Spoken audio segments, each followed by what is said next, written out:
Check. Do you hear my microphone? I sure hope that you do.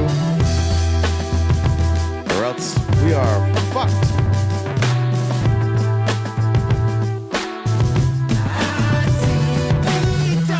Good morning. Happy Monday, everybody. Sorry for the late start. We had a technical difficulty, which might not surprise any of you.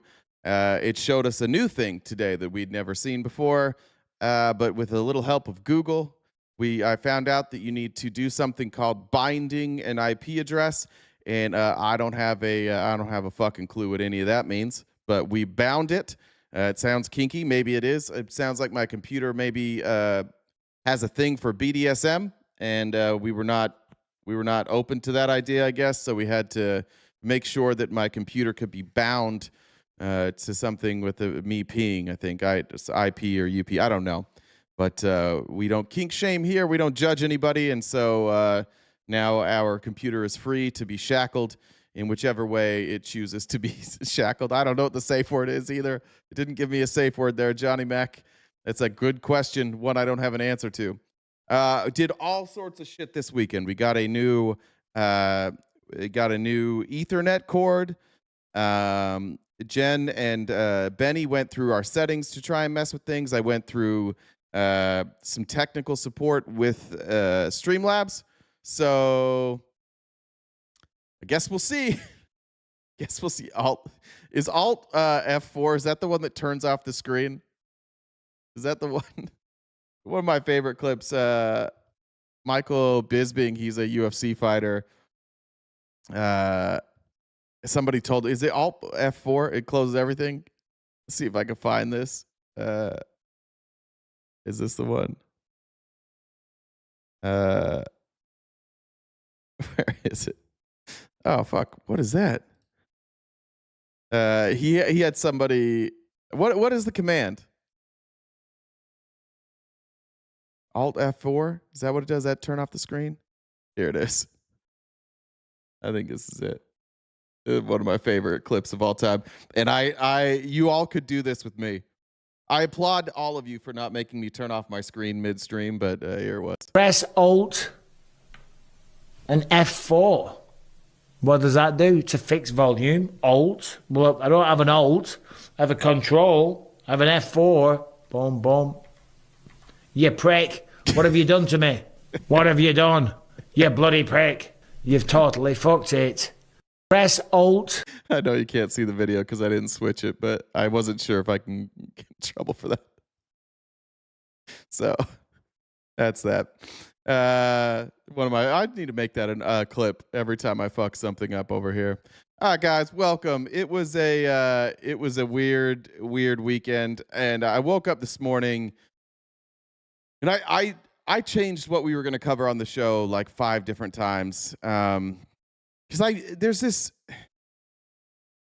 an obvious like attempt by right wingers now to talk about anything other than this country, and I know that throughout the day it's going to be Republican after Republican after Republican going, why aren't we talking about Minnesota? Why aren't we talking about Tim Walz? Because it's like the 850,000th most important story in this country.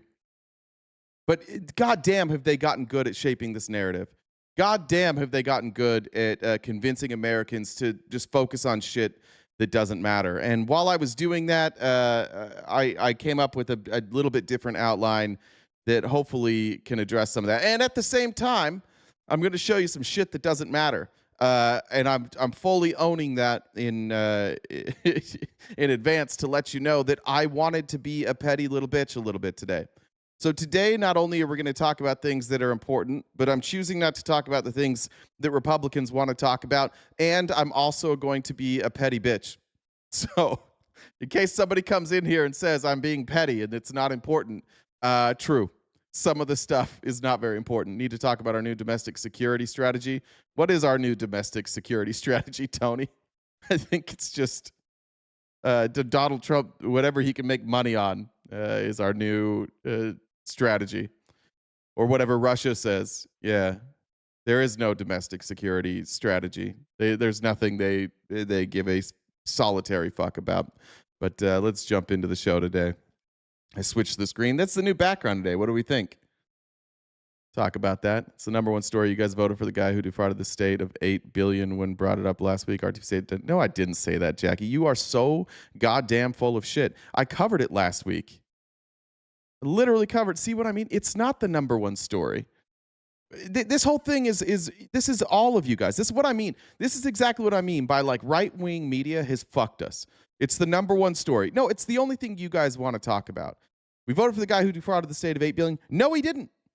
He didn't defraud them. He's not even being accused of defrauding them. This is the problem with our media. Is that right-wing, and like, we're not going to talk about fraud ever for Donald. Like, if we talk about fraud for 1 second with Trump, you guys don't want to talk about it. $650 billion loan from the Pentagon to Trump Jr.'s company. No, that's not fraud. Donald Trump funneling billions of dollars into his cryptocurrency from foreign actors. That's not fraud. No, we're not going to talk about that, but we do have to talk about this. Why?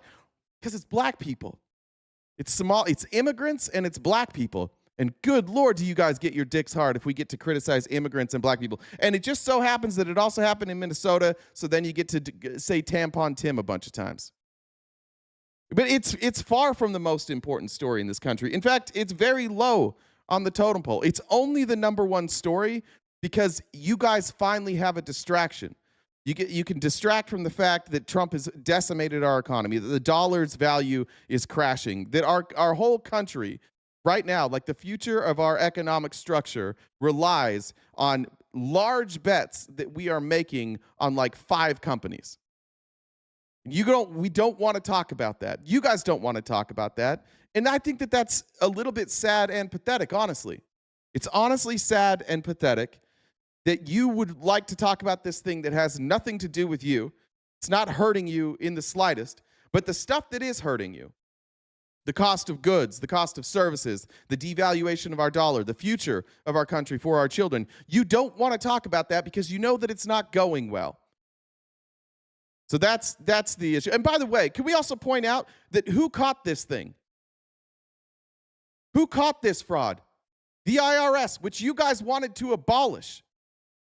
God, it sure looks like during the Biden administration, it was a good thing we amped up the IRS. And by the way, this investigation's been going on for like 7 years.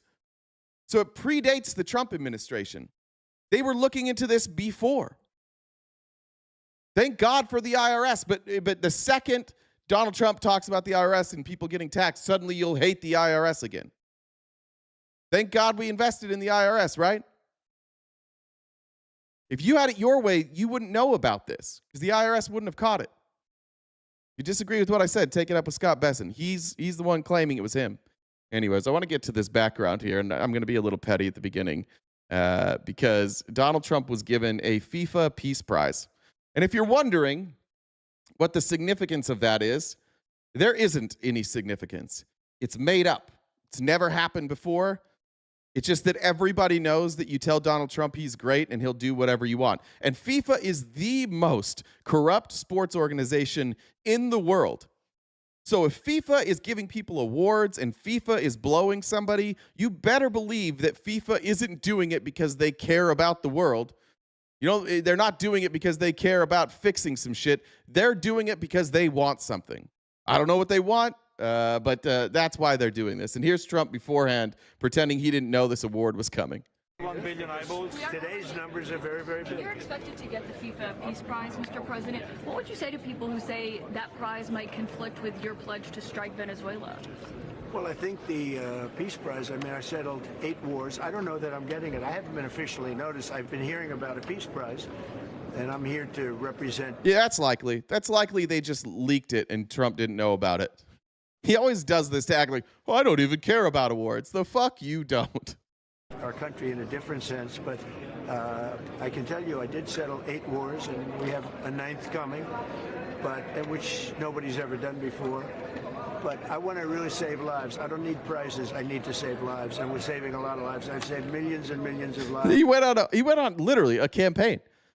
He was directing Republicans to go out there and demand that he receive a Nobel Peace Prize. In his cabinet meetings, all of the people around him were like, you deserve the Nobel Peace Prize. They were campaigning for it.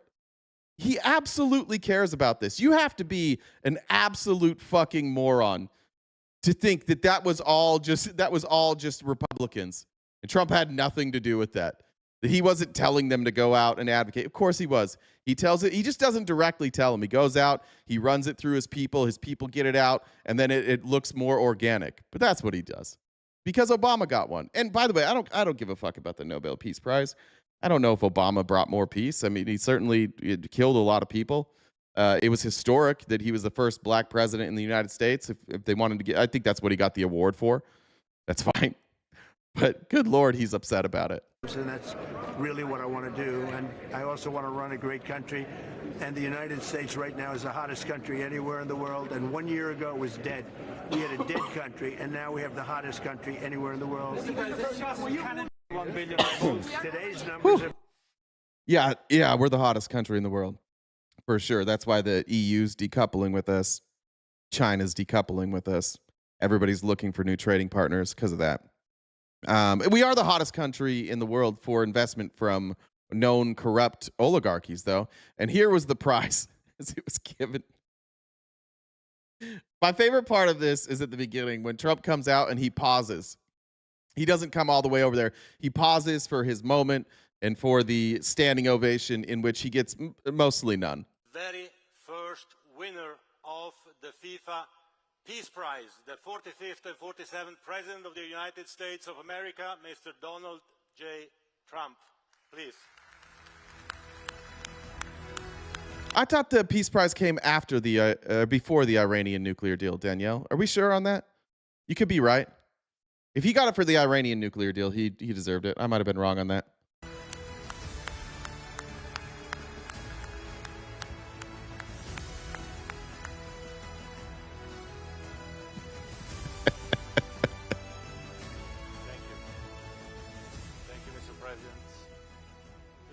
This is your prize. This is your Peace Prize.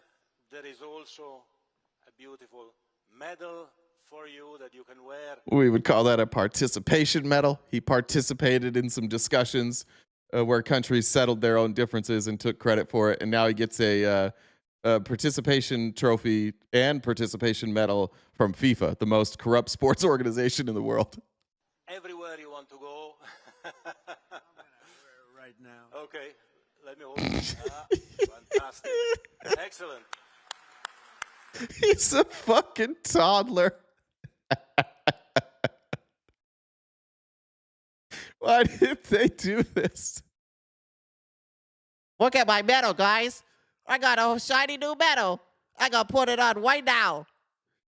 Earlier, I don't really care about this medal. Oh, I got it. You know this shit's going in the display in the White House. It's also gold, which is good. It'll match with all that Home Depot spray painted decor in the White House. This dude got this is the party of like no participation medals. Sure became the party of participation medals so fast. Riley Gaines, whatever that chick is from Oklahoma, that's out here now, being vaunted as a hero for writing the world's worst paper, where she cited no sources and just wrote her opinion down on a piece of paper and got an F. Now she's a hero. It's the irony. She did the assignment wrong, and the teacher didn't accept it. She's a hero. Please welcome. It made the whole thing up. That's never been an award. It doesn't make any fucking sense that FIFA would have a peace award. Why in the world would FIFA have a peace award? That makes no sense whatsoever. But Trump gets the very first FIFA Peace Award, which was really, really cool. But let's talk about his family. This is from Emoluments Clause. This is from MS Now. Republicans, you can check out.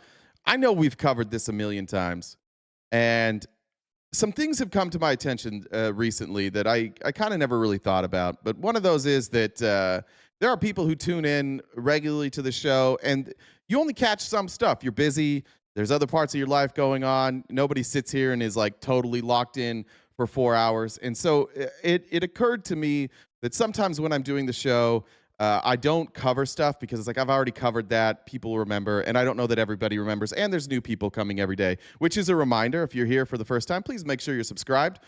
Check wherever you are, TikTok, YouTube, Twitch. Will you just check to see if you're subscribed? Doesn't cost you a thing. Go on there and subscribe, and you can join us every day. Turn on your notifications too. But I think it's important to remember how much money this administration has been giving to Trump's family. A whole new generation of flim-flam artists has been born, including not just Trump's own children, but the children of the entire Trump administration. Call them second-generation grifters, or the grifting Nepo babies. There's the adult sons of Commerce Secretary Howard Lutnick, who now help run their father's former Wall Street firm, Cantor Fitzgerald. Just coincidentally, Cantor Fitzgerald is on track to have its best year ever. The company has made more than double its previous record in revenues. The Lutnick boys made big bets on crypto, which appear to have paid off. Who said that? Jay, we're more locked into your show than you are. That's fair. All right, I apologize. I didn't think many of you watched the whole thing. I'm sorry. Some of you clearly watched the whole thing. Then there is Alex Witkoff, son of Steve Witkoff, Trump's envoy. Bud Russell, when the corruption in the Democratic Party reaches anywhere near this level, I'd be happy to talk about it. I've already covered the Minnesota story. I'm not going to cover it every day. It's nowhere near this level. We spent 4 years of you guys talking about Hunter Biden selling some of his paintings. So you respectfully get fucked. When the Democrats are doing this, Quietly soliciting billions of dollars from Gulf states, including Qatar, on a planned investment fund focused on commercial real estate projects in the United States. And of course, guys, just a reminder, this happens every day. I have no idea why our TikTok stream goes down and our YouTube stream goes down. It literally happens every day, and Twitch never goes down. Join us on Twitch. I don't know what to tell you. This happens every single day. If you don't like the interruptions, I would go to Twitch. Can't forget Trump's own children. Trump's family raked in more than $800 million from sales of crypto assets in the first half of 2025 alone, according to Reuters. Much of that cash came from foreign sources, as Trump's adult sons, Don Jr. and Eric, traveled the world pitching their family business to investors. According to Forbes, Eric Trump has since gotten 10 times richer since his father's win. Yeah, no, nothing to see here. 10x'd is his wealth since the beginning of the year. Nothing to see. That's more like I don't know who you would even talk about in Congress. I don't know who any of these people that you talk about with insider trading. Certainly not Nancy Pelosi. Nobody's done that in less than a year. Rory said laughable. Swish Shenanigans said FIFA gave Trump's participation trophy. Thank you. And the Financial Times writes that a startup backed by Don Jr. just scored a $600 million deal with the Pentagon. Jackie, we covered the pipe bomber in depth on Friday. You're welcome to go back and watch that show. And even the baby of the Trump family has gotten in on the crypto craze. Barron is now worth around $150 million thanks to his contribution to a crypto company he founded with his father and big brothers last year. So I think it's sweet. And how do you make that money? How do you make $150 million starting a stable coin? You only get money if people buy that coin. And where has almost all of that money come from? Foreign governments and billionaires. Almost exclusively. Regular people aren't buying World Liberty Financial. The returns just aren't there for them. It's a stable coin. You're talking about minimal returns. That's where all of that money comes from, fees from people buying that coin.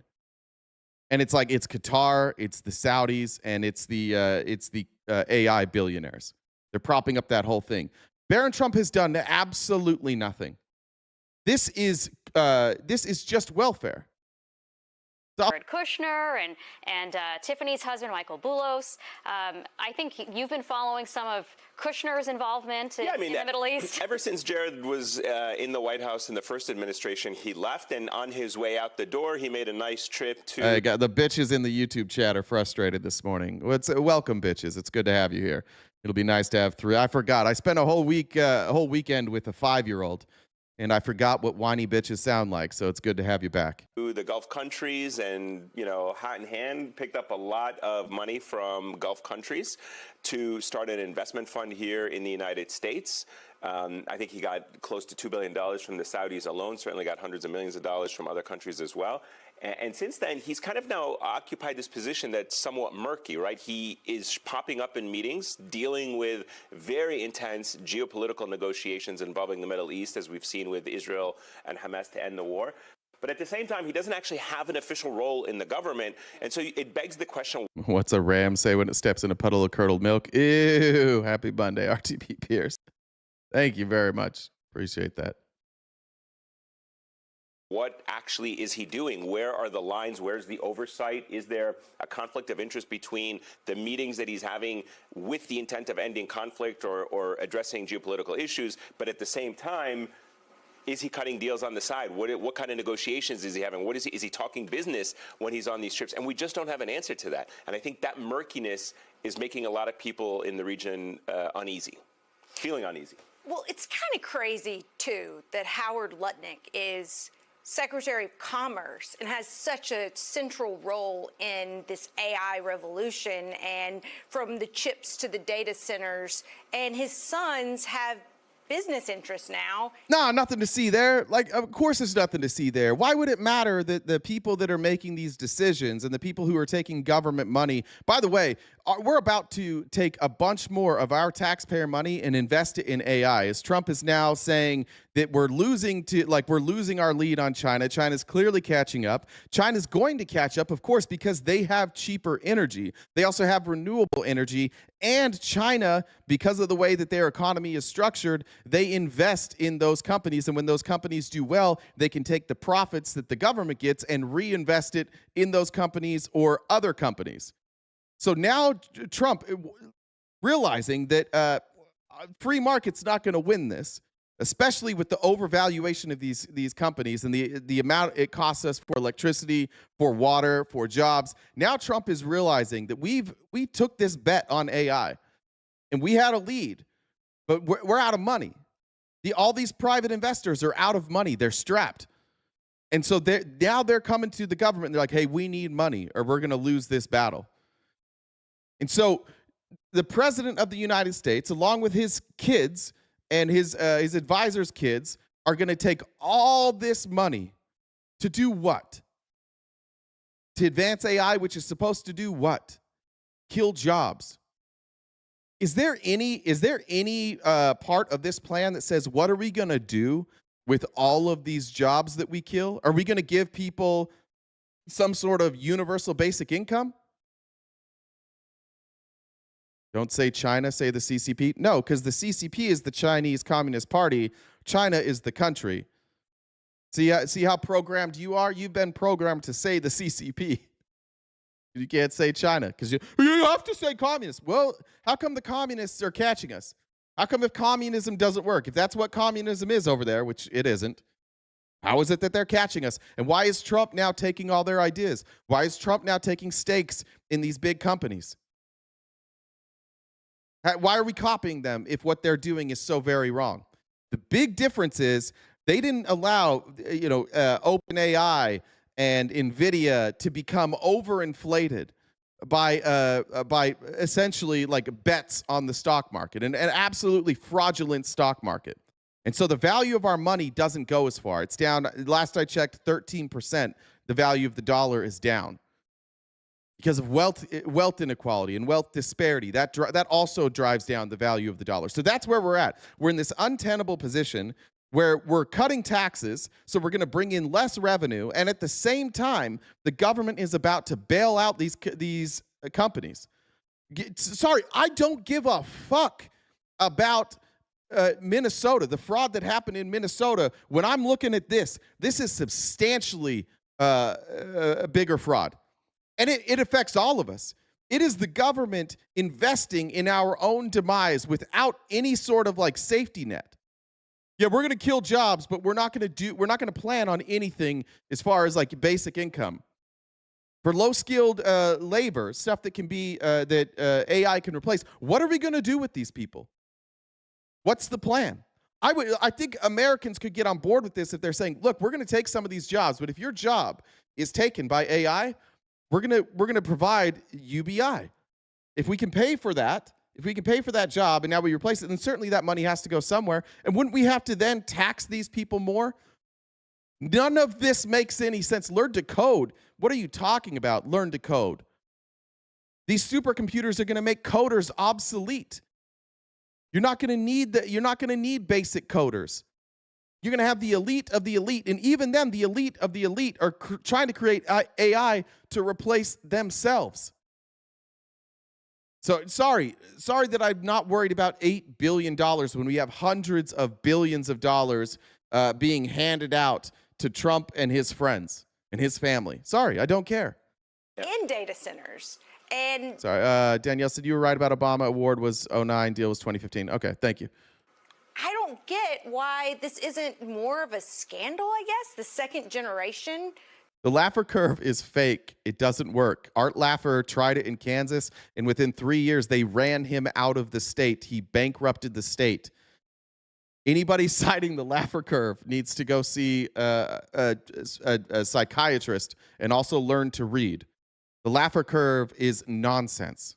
Doing this, Democrats should because this administration is cool with it. Well, they're cool. No, but I mean, I think she means on the ground level. I mean, because this is a corruption story. Yeah. This is elites making each other more wealthy, and Democrats, if they actually wanted to seize a political point that would be an electoral winner, should campaign on this. They should say, we're going to do something about this. There have to be laws so that family members aren't blatantly grifting off of businesses where their dad, Yeah, it's only a problem if Somalis grift off the government. It's only a problem when a handful of Somalis take money intended for food programs and they buy themselves nice cars and vacations. Then it's a problem because, you know why it's a problem. But when it's Trump, it's fine because they were already rich. They don't need the money. They're just taking the money.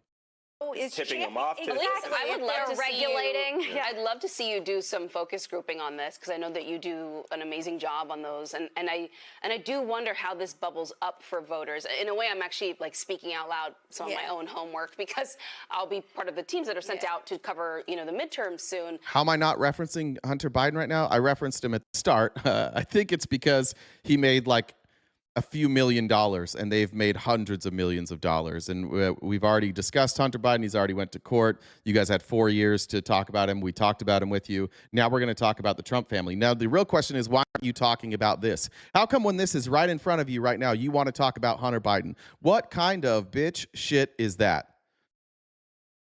Republicanism is what people see in Americans. Like, you go talk to people from foreign countries and you ask them about Americans, and what do they think? They think that we're lazy and that we complain about shit. And that we never take accountability for anything. You can see it in everything this administration does. It's a lack of accountability. Do we have a drug problem in this country? Yes. Should we talk about the Americans who have perpetrated that drug problem? And should we give treatment to people who have drug problems? No, we absolutely should not do that. We should blame foreign countries and murder them. That'll fix it. There's never any accountability for Republicans. It's always deflect. It's always talk about somebody else. It's we're fine, everybody else is bad. I don't want to hear it from you guys today. It's pathetic. You're grown-ups.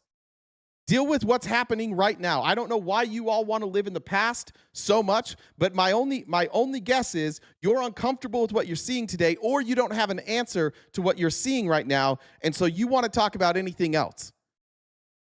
This is a problem. Guys, I don't debate from the chat. If you want to come up and talk to me, you are welcome to come up and talk to me, and the chat will help you figure out how the fuck to do that. But I spend hours prepping this stuff every day. I'm not going to spend my time talking to somebody who doesn't have the courage to come defend their position. You are welcome to come up and talk to me at any point today, and the chat will help you get up here to talk to me, but we're not going to sit here and argue in the chat. And I think that is a major question. People are so outraged about their own cost of living crisis, and they're constantly talking about the pressure they feel trying to cover basic bills month to month. Meanwhile, we're watching all of this unfold, and I do wonder how those things are kind of cross-connecting for folks. And for Republicans, there's no cross connection there, right? They know that things are more expensive. They just don't want to connect it to Republicans. They want to keep blaming Democrats for what happened in the past. They don't want to address reality.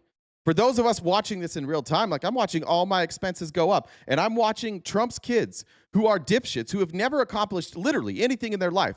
They're little spoon-fed Nepo babies who make all of their money off daddy. Now daddy got this new big position, and they're making hundreds of millions of dollars. That's what I'm seeing while the cost of living increases. I have the same criticism of Hunter Biden. Hunter Biden was not, he made his money because of who his daddy is. But at least he was making it off of other people. At least it wasn't taxpayer money going into his pockets. At least it wasn't a company that he owned with his dad, where his dad could go to Qatar, to Saudi Arabia, and hobnob with them and get a check for $2 billion, and then they all benefit. At least there was some degree of separation. Did Hunter deserve all that money? No. Did he get it because his daddy was president? Yeah. I can admit that and also say it's the Trumps. The problem that we have in this country is there's too many people who are unwilling to see the corruption that happens on both sides, and they only want to live in the corruption that happened with Hunter Biden. I was on board with investigating Hunter Biden. Joe Biden let you guys investigate Hunter Biden. I don't know why we wouldn't investigate the Trumps and the Witkoffs here. Well, because they're the good guys. Not sure yet that the media is frankly doing enough of a good job for people of connecting all the dots and helping them see how these things all may be connected. Well, and the spoils of this AI revolution are also going so disproportionately to the wealthy already. So they see the 1%, the 0.0001% especially, getting way richer. Tony said fucking sellouts. Yeah.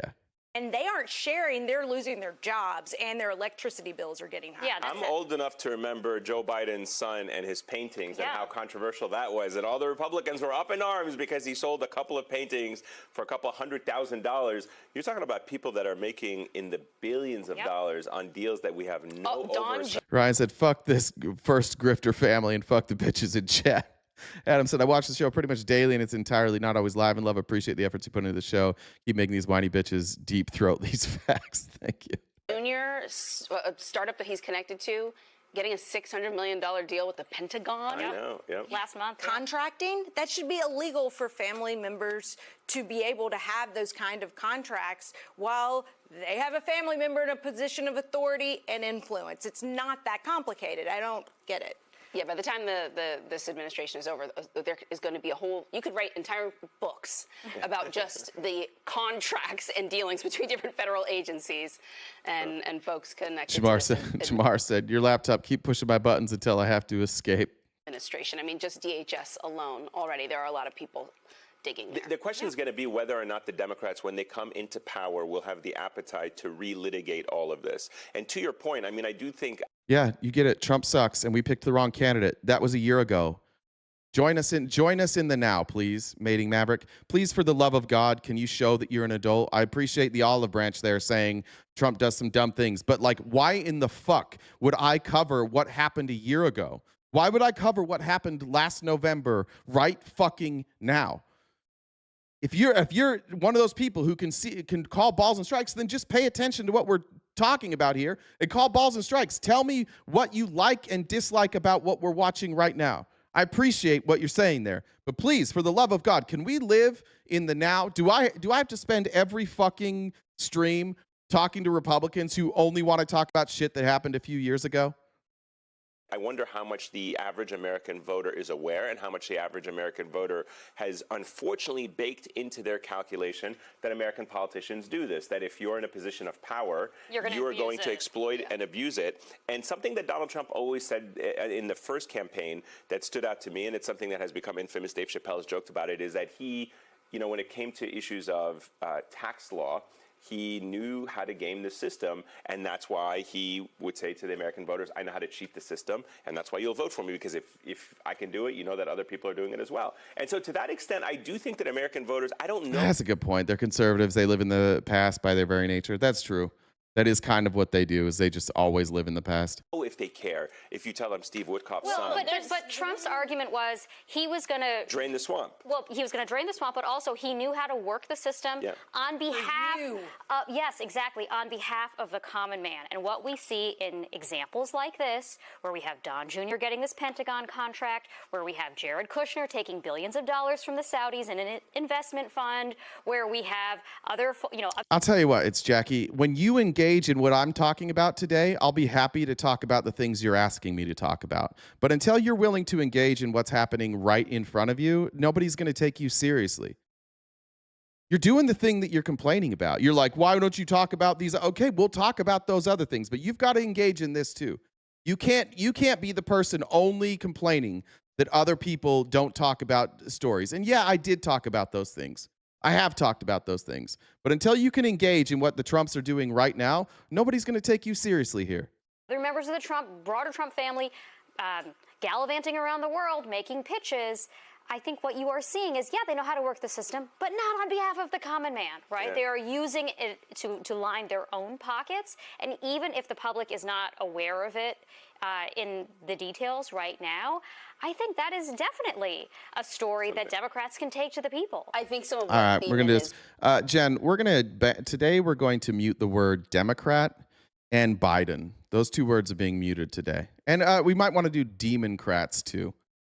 Referencing though is sort of like, or demon craps. I don't remember whose quote this is, but that like part of the American psyche, right, is that a lot of Americans think that like any day they're going to be a billionaire too, right? That they're just pre-rich, that like they should support actually like tax cuts for the wealthy because like next year I might be one. Yeah, you know, like that's like an unfortunate part. But presumably they don't see themselves as the kind of person who's going to rip off the taxpayer, who's going to rip off the American people. Or they're just waiting for their turn. It is a bizarre thing that with Americans that people think that if somebody's already wealthy, they're not going to rip people off. Trump has done so well taking this message. You'll see all the time. He's like, I don't take a salary. Well, who cares? So you hand it over pennies for dollars, and it works. It just works on all these MAGA people. They're like, oh, look at him. If he really was all about money, would he give away his salary? Yes, if giving away his salary prevents everybody else from talking about how he's making money in other ways, then yeah, that's a good move. If giving away that salary prevents Republicans from saying, you know what, you're benefiting from the office, then yeah, it's a good move. I just finished, if you guys haven't seen it yet, it's incredible, but the 50 Cent documentary on P. Diddy. And you can just see how P. Diddy was able to manipulate the media and get them to like feel certain things. Even the way he was able to manipulate the jury. And so you convince people that, oh, somebody who's in it for the money will always take the money. Not true. Not true. Because they know that like manipulating the narrative is the most important part. So if Trump was really about not taking the money, he would cancel out all his business contracts. He wouldn't take a dime outside of his salary. Instead, he does it the other way around. Oh, I'm not taking the taxpayer salary, therefore, and by the way, we still pay it. He's not saving us any money. We're all still paying his salary. It just goes to if he donates it or if he keeps it. We don't really know now. But like if he donates it, we still paid for that. It's not like we saved money. It just didn't go directly into his pocket. That's how you manipulate dumb people. They think that if you're rich, that you're happy and you're content and that you won't always want more. That documentary is on Netflix. It's awesome. It's so good. One of the best things I've ever seen. Especially like the way it ends is devastating. Knowing, like they interviewed some of the jury, and the jury explaining why they let him off on a lot of these things was wild. Like they know that P. Diddy was beating up his girlfriend and that he was threatening her.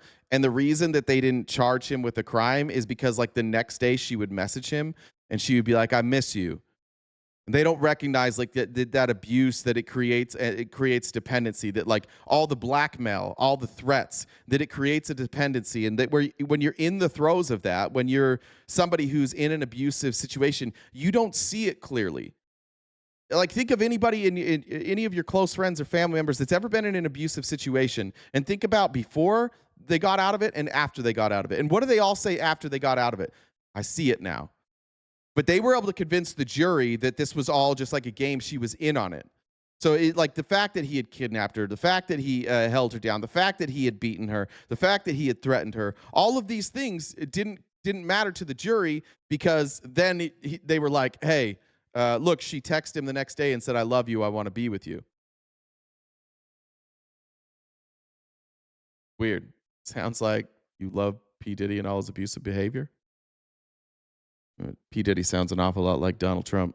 No, maybe they're waiting for. Remember when Donald Trump played that same thing when Donald Trump was talking about Eugene Carroll, and he went on the interview, he's like, oh, or not in the interview, in the deposition, he's like, oh, she said she loved it, which was weird because he was like kind of admitting that he did it, even though publicly he's saying I didn't do it.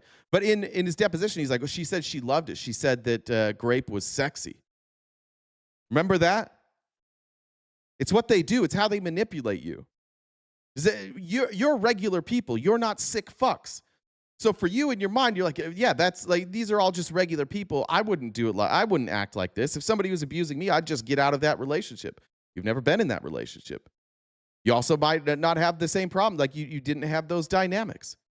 Some of these people in abusive relationships, they like with Cassie, like her entire existence, her financial existence, her existence as an artist, her public existence, it was all tied to him, and he could ruin all of that. So sometimes people convince themselves to stay in bad relationships or bad situations just because like it would undo everything that they have. And I think that's what a lot of you Republicans have.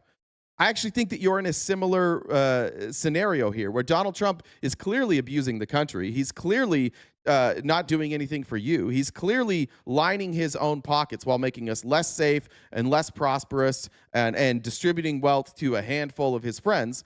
And you guys don't want to admit it because this is your existence. Your existence for 8 years has been Donald Trump. It's been MAGA. It's been owning the libs. It's been FJB. It's been Let's Go Brandon. And you all have got together and you've chanted the chants, and you've said the slogans. You wore the hats, the shirts, the bumper stickers. You mocked Hunter Biden together. You mocked Eugene Carroll together. You've done all these things. You pretended that COVID was fake. You pretended January 6th was no big deal. You all collectively have engaged in this mass like mind control that has made you the people that you are today, where facts are actually not facts and non-facts are facts. And so you believe in an alternate reality. It's the exact same thing. They just keep hammering it into you long enough that suddenly you become people who believe lies. Donald Trump entered the race with every Republican saying this guy's obviously a con man, obviously a liar. Look at all the facts. None of those facts have changed. And yet Marco Rubio and Ted Cruz have all just fallen in line. Not one single fact has changed that they were from the claims that they were making about Donald Trump before he was president. And now suddenly they don't care about those facts anymore. Why? Because Ted Cruz's existence is tied to, like it or not, Donald Trump and the Republican Party. And Trump has a chokehold over the Republican Party. So if you speak out against Donald Trump, you lose that position. So the incentive becomes for MAGA to only believe the things that keep you inside of MAGA. Only believe things that keep you on the side of MAGA. And it doesn't matter what the evidence looks like on the other side. As long as you side with Trump, you have a community. And you feel like you're winning. And you look out to your elected leaders who are in this every day, and you're like, oh, well, if they're saying it, they must be right. But I would just offer, like, which one of those people, Marco Rubio, Ted Cruz, Nikki Haley, Lindsey Graham, Mitch McConnell, which one of them have gone back and said, here's what I said about him then, and here's the actual details. Here's how I got it wrong. Every one of them's like, I've been around him, and now I get it. I really like him now. Or do you like the power? Or do you like that you don't have to know anything, that you don't have to do anything? You just wake up every day with the attitude that whatever Donald Trump does, you are going to defend it. And I think that that's what we see in this chat here. It's just all of you collectively have been completely brainwashed into believing the opposite of truth. And I've got some data on that in a minute. I'll show you some actual data on that, but that's legitimately where we're at right now. So that when I show you a 10-minute clip of all the corruption in the Trump family, your knee-jerk reaction, you can't even control it just out of your mouth comes Hunter Biden, Joe Biden, Nancy Pelosi. Anything but this, please, for the love of God, anything but this, anything but this. This is uncomfortable. I used to do the same thing with the cult that I was in. When anybody brought up polygamy or when anybody brought up child brides, I was like, oh, there's been polygamy all over the world. Why aren't you this critical of Muslims? Why aren't you being critical of the Catholic Church instead of the Mormon Church? They're the ones that are abusing children. I did the same thing. I've done it forever. That was 30 years of my life defending a cult. Why do you say the world is 6,000 years old? There's all this scientific evidence. Yeah, well, they have an agenda to destroy religion because they want to control your mind. So they'll do anything to get you away from their religion so they can control you. Not understanding my own mind that like, oh, my religion's trying to control me. That's weird. That's why am I using all these arguments against other people that definitely apply to me, but I don't apply them to what I believe? Oh, mind control. Oh, cult shit. Turn to be one of them. There is this sense though that it is part. Oh, sorry. Daniel said, thank you for the work. It's incredibly important. Appreciate you. I think I read all those. Of like the American psychological story. Also, and I just wonder though, if one of the things people should track in the coming months is going to be if some of what's happened, both domestically and internationally, has pierced through any of that, like American weird psychological. The ballroom stuff, I think, has. Yes. Well, I think it's hard to keep your faith in your pre-richdom when it's so expensive to heat your home in the winter, when you can't afford eggs, when everything is just so damn expensive. Maybe I'm coming back to this, but I feel like Americans, there's a difference between illegality and something that is unethical. And I think you can probably explain to the American people how it's unethical that the president's relatives and close friends and the children of the administration officials are traveling around the world and seizing an opportunity because they're so close to political power in this country. Some may see that as unethical. It's hard to make the case that it is illegal. Right? And that's the problem in the American system, is that it's just not illegal for what is happening right now. And the people who are supposed to try... Some of it probably is. Well, we just... I mean... We don't know. You know, I appreciate you saying that. That's the end of that. I appreciate you saying that I'm typical, assuming what other people believe. That's what you're doing. That's what the Republican Party is. You guys do this all the time. For example, the next story that we're going to talk about is the attacks on the drug boats. What do all Republicans say that we believe? They say that we want open borders, that we want drugs pouring into this country. No, we want the laws to be followed. Everybody does this, but what I'm speaking from is experience. I was a Republican, but I wasn't you in the terms of like I was a Republican nobody knew about. I was a Republican that other Republicans elected, that other Republicans came to, and we got shit done. I was an elected Republican. I was deeply conservative, and I was in a Christian religion. So this isn't just me projecting and guessing. I'm telling you from experience what has happened in my life and the people around me. I can speak from experience in the Republicans who have watched this show and who aren't Republicans anymore. And I can tell you that they feel the same way now. They look back at their time out of this and they go, yeah, I was in it. And by the way, every Republican I know, every single one who has left MAGA is not a Democrat. Not one of them is a Democrat. In fact, those are some of the people that are the most clear on Democrats because they got out and they didn't want to jump back in to another like mind control organization. So they've stayed independent, which, like it or not, that's also what I've done. I was on a call with Democratic strategists this weekend. I haven't told anybody about that, but I was on a call with Democratic strategists and they were talking about we got to fix the messaging. We got to go through with our political content. We need to figure out political messaging. We got to message to the people better. And I was the first one, not the only one, but other people spoke up as well. I said, I don't want to carry water for the fucking Democrats. I don't want my name next to them. They don't do anything. They'll talk a big game when Trump's in office, and they'll talk about all this corruption that they want to end, and then they get in office and they do absolutely nothing. I don't want to be a part of the Democratic machine. I don't want to speak positively about the Democrats. I will speak positively about the Democrats when they get off their ass and fucking do something. But until then, I'm not carrying water for them. I don't want to hear a conversation about messaging. I don't want people instructing me how we should spin what Democrats are doing to make people vote for them more. I'm not interested in that. I don't think they're doing anything. And so I don't think I'll be on those calls any longer. I don't think I'll be the ones that they invite to go to Washington to interview members of Congress. There's a reason you never see me do that. There's a reason you've never seen me in any of these groups. And there's some other creators who I won't name who were on there that you also don't see in those groups. And they also said the same thing. We're not going to play this game. How would it look if I, who am critical of Republicans every day, and the group think of Republicans every day, how bad would that look on my end if suddenly I was like, you know, we really need to stop criticizing Josh Shapiro. We really need to stop. We really need to come together. I know that what's old Pennsylvania's name, big fella, I know that John Fetterman has some views that are different than me, but we need to come together to win this election. I could give a fuck. I want to always be able to say, when there's somebody like John Fetterman, fuck that guy. No, that's a dumb fucking opinion. I'm not going to overlook things that I don't like because they're a member of my party. So whatever you want to say, and again, these are behind closed doors, but like I'm the same guy there too. I agree with you guys. I agree with you that there's tons of corruption in the Democratic Party. I wholeheartedly agree with you. I covered it last week when Trump pardoned Henry Cuellar. I covered that story when it happened. It was the most obvious crime ever. He took $600,000 to lobby for a foreign government, and he funneled it through like shell companies so that it wouldn't be trackable, and they found it, and it was tracked. And then Trump pardoned that guy.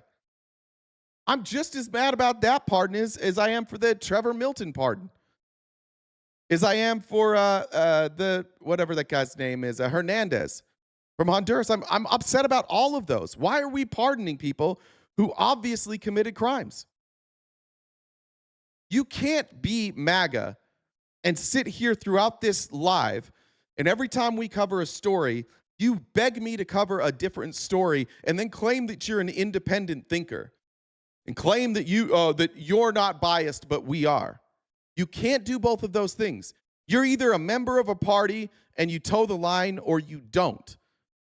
But the people that I see in here day in and day out from the Republican Party, you're line towers. And I don't think our audience is very line toey. The second I get something wrong, they're in my ass, and I appreciate that. I don't want to do Midas touch stuff. I don't want to go out there with these headlines that every time I click on their headline and I watch the video, I'm like, that's not what it said. You guys are being a little bit hyperbolic. I don't want to play that game. I don't want to rah for people in Congress. I don't want to cheerlead. I think a lot of you notice, like, I don't talk about Jasmine Crockett that much. Yeah, she let me down. And I'm not going to pretend that she didn't let me down just because I really liked a lot of the stuff that she did. And smash. But I'm still not going to carry water for her. Midas is so clickbaity. And everybody does that. Everybody that's big in media, it's hard to find anybody. Even the places I watch, like I like Majority Report, they do it sometimes too. Like you'll see the headline, you're like, wait, what? And then the headline doesn't match what they say. It's like, you're taking a leap here. I'm tired of that. If you're tired of that and you're a Republican, hang out here. Have the conversation with us. You're welcome here. We want different opinions here. But your opinion can't just always be TDS. I hate that dumb motherfucker. But I hate that dumb motherfucker because I think he's a dumb motherfucker. And I think he's corrupt. I don't hate him because he's a Republican. There are Republicans in my life that I like. There are Republicans that I tend to be too kind to. Now I have to be checked by this audience. But I don't dislike Trump because I have TDS. I dislike Trump because I was a Republican when he came around, and I watched the party change. And you took there were all these people who were more nuanced and who weren't racist and who weren't xenophobic and who weren't misogynists. They were capitalists. They gave way too much money to rich people, and they cared way too little about poor people. But I could kind of chalk that up to ideology. I can't chalk up these attacks on groups of people. I can't chalk that up to the xenophobia. So I watched the voices change. The voices of reason were pushed out, and the most abhorrent, most vitriolic voices were elevated, and it was happening in real time. I'm like, I got to get the fuck. I'm not doing this shit anymore. So I resigned my position. I changed my. I changed to libertarian, and I voted for Gary Johnson in that first election. A vote that I still don't regret. Still think that was the. I didn't want to. I mean, I didn't want to vote for Hillary Clinton. I wouldn't vote for Hillary Clinton again. I'd probably get some heat for that. But like, just personally.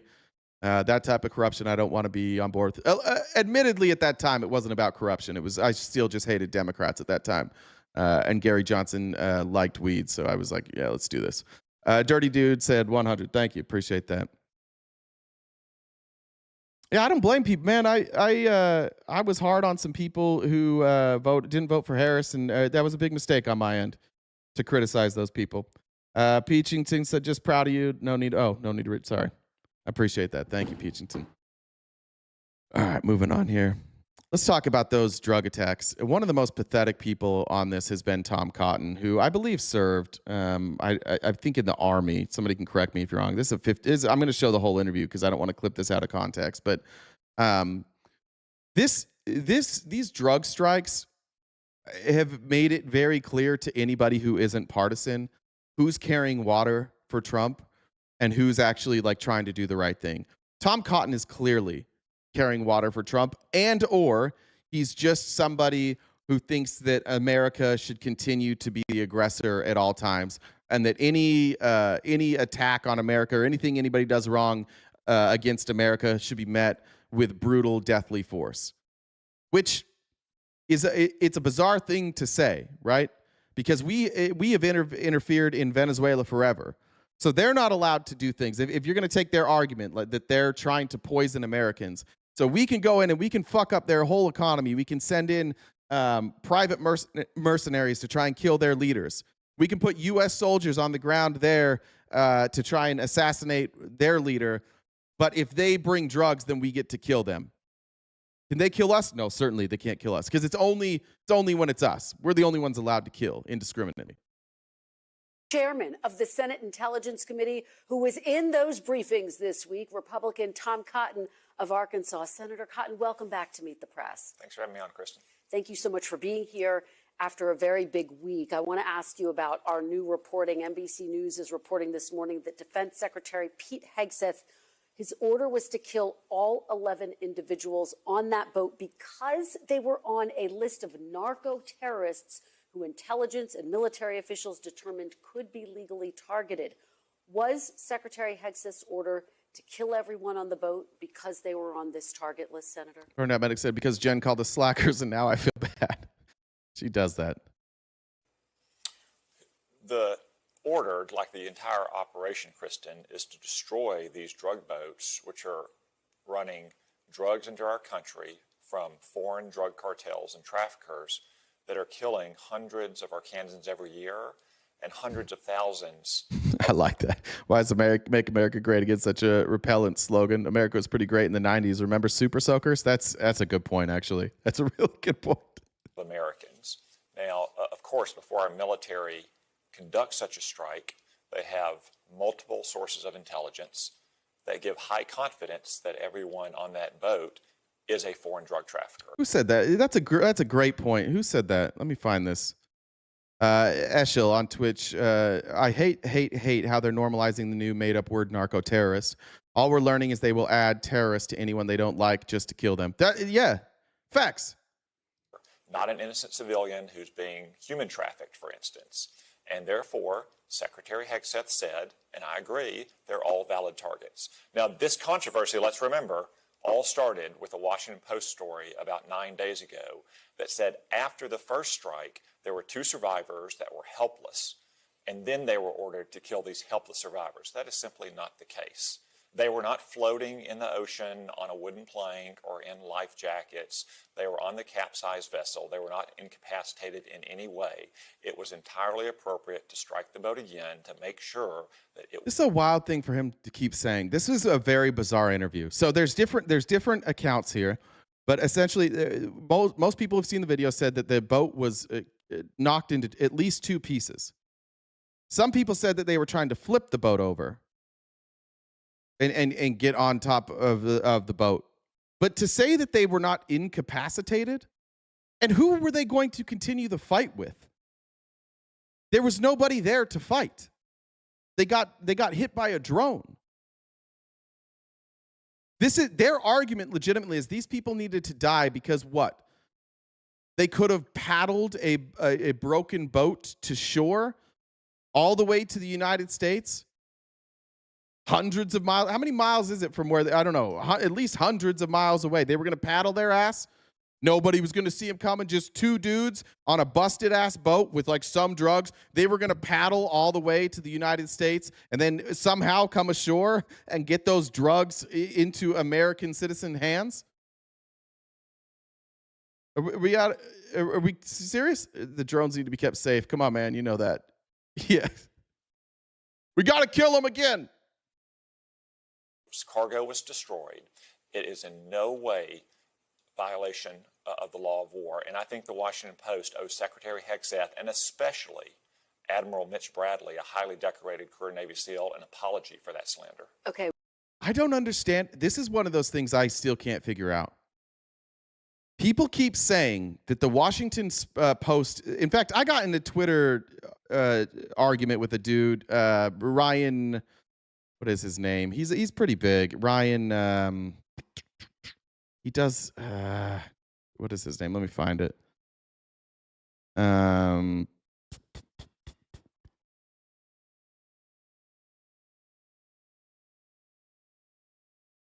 Is this it?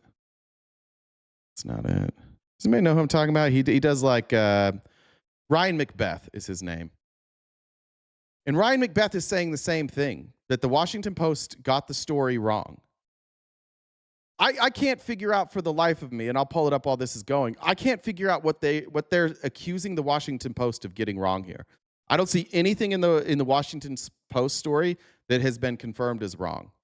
And we're going to get to what you saw in the video momentarily, but I just want to be very clear because what you're saying is significant, Senator. It sounds like you're confirming, did Admiral Bradley brief lawmakers that, in fact, all of the people on that boat were on a military target list? Is that accurate? I did not hear him personally say anything about a military target list. Now, he had several briefings throughout the day. I wasn't in the briefing, for instance, with Mark Warner, my counterpart on the Senate Intelligence Committee. I can only say what he told me. He said they had high confidence based on multiple sources of intelligence that everyone on that boat was part of a foreign terrorist organization and been designated by the U.S. government. So like their argument is that Admiral Bradley came out and said there was no kill-all order.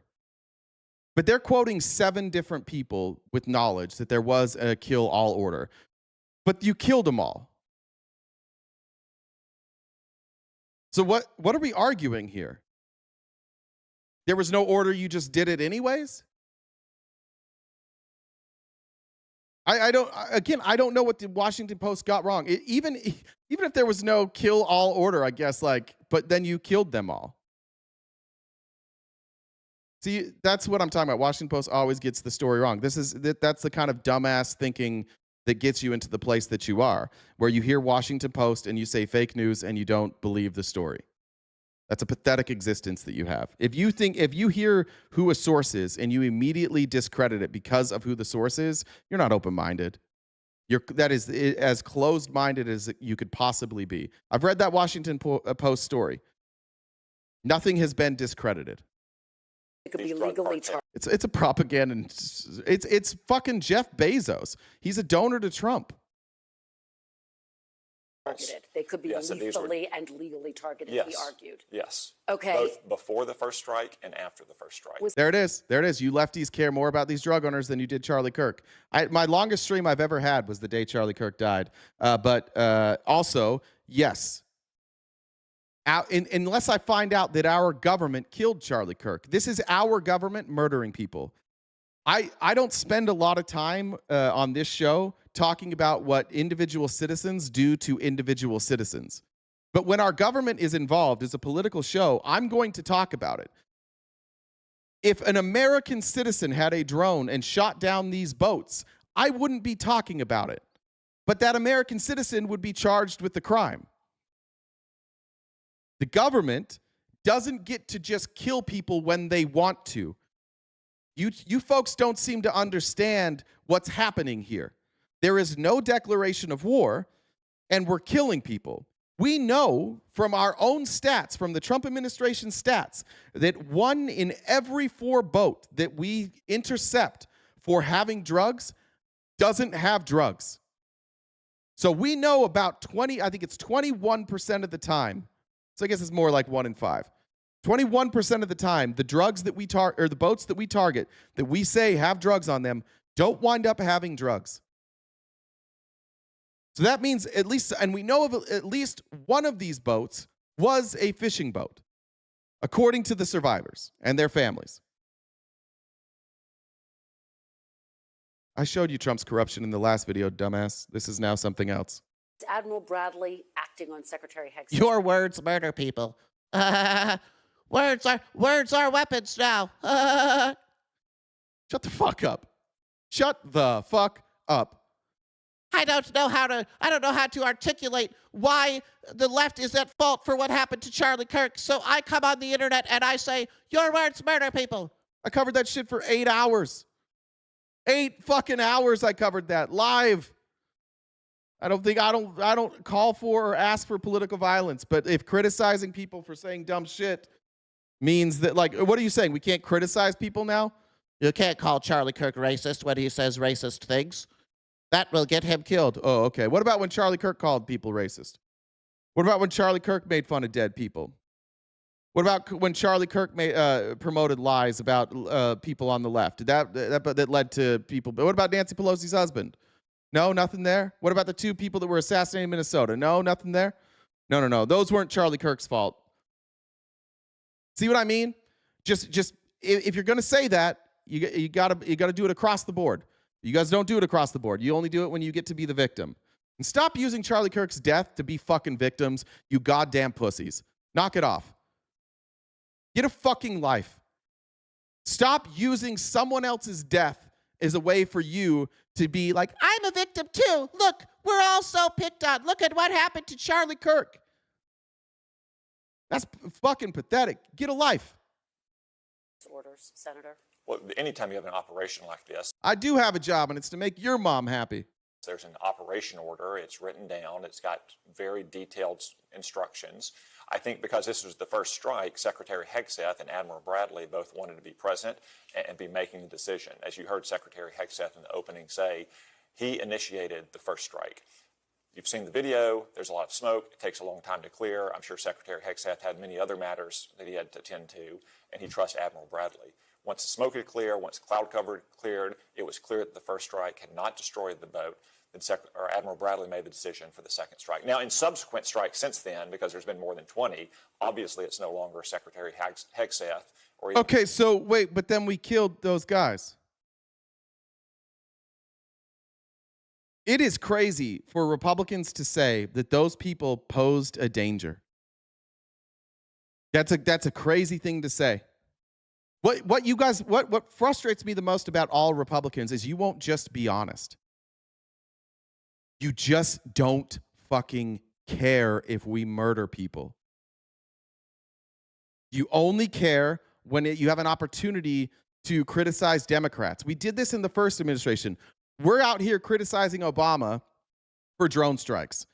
And all of MAGA's like, Obama was the drone striker in chief. Oh, Obama, look at Obama, look at Obama. And all you wanted to do is beat us over the head with Obama. We're like, yeah, he did too many drone strikes. And then Trump came and did way more drone strikes, and you never said a word about that. Not one fucking time.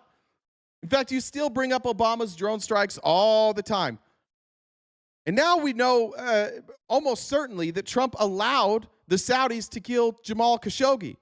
And we know that Khashoggi was working on a story to expose the fact that Jared Kushner, who worked for the Trump administration, was getting money from the Saudis, which he did, and he's dead. But that's fine. We don't talk about that either.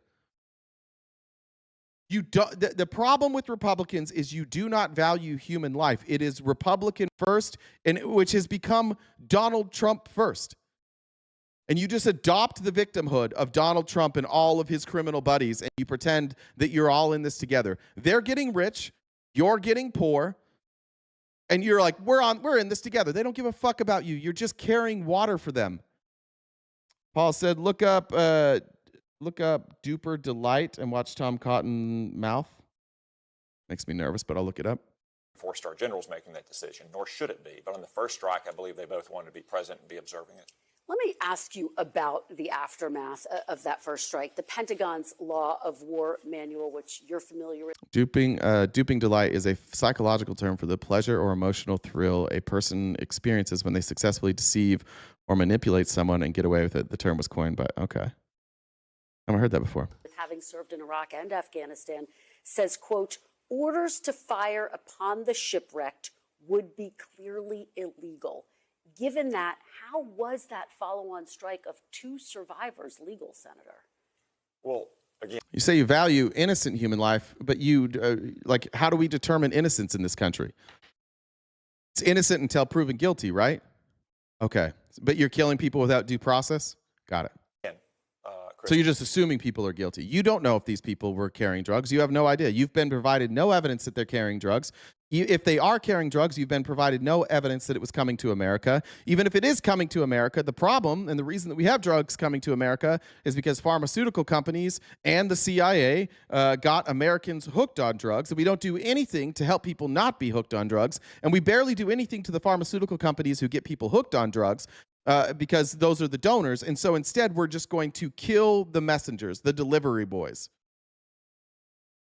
These aren't the ones causing the problem, creating the problem. They're the delivery men. And you think that they get to be killed without any due process. And they were not incapacitated. They were not in the water, surviving only because they had a life jacket or hanging to a plank of wood. They were sitting on that boat. They were clearly moving. A boat knocked in 2 pieces that was drifting. What is he saying here? You can't kill them if they have a life jacket or if they're clinging to a piece of wood. But if they're on half of a boat that has been destroyed, then you can kill them? Around on it. That is in contrast, for instance, to another strike that Secretary Hegseth described just yesterday in October, in which you had 2 survivors who were in that state. They were essentially just dog paddling in the water. And what happened on that strike? A U.S. vessel. Jesus, White King, relax, dude. You know you're just trying to get banned. Can somebody ban White King over on YouTube? Thank you, forever. Thanks. Met and picked those survivors up and took them back to their home country. That's just an example of how our military. Good to see you, Tex, bitch. Makes these decisions based on the facts and circumstances of each particular case, consistent with laws and with the directive you just stated. I hear you saying they weren't incapacitated, and yet Democratic Congressman Adam Smith of Washington, the ranking member on the House Armed Services Committee, saw this very differently. He saw that video. He said, quote, it looks like 2 classically shipwrecked people. Other lawmakers who saw the video said the 2 men appeared to raise their arms, potentially to signal that they were trying to surrender. Senator, why did Admiral Bradley interpret those actions as anything other than these 2 men trying to seek help and survive? Well, again, they were sitting or standing on top of a capsized boat. They weren't floating helplessly in the water. And Kristen, I don't think it matters all that much what they were trying to do. It looked at one point like that. Oh, wait, but just a second ago, it mattered if they were clinging to a piece of shipwreck or if they were in. So did you change your mind then, Tom Cotton? Now it doesn't matter what they were trying to do. They just have to be killed. They're trying to flip the boat back over, presumably to rescue its cargo and continue their mission. Or to stay afloat. Maybe they were signaling to other airplanes. Yeah, but anything but trying to stay afloat. Benny said, according to Cotton, Jack, and Rose, were active threats. Electric Dad said, when does Purdue Pharma get the smoker? Yeah, never. They're donating too much. Dirty Dude said, because it's a cult. Or drug Jesus Christ. They are actively trying to get this stream taken down today. Jen, can you ban the word, I guess you're probably on it, but Jew lover, cultural Marxist, just ban that. Ban the word Tim Pool, I guess. Jesus Christ.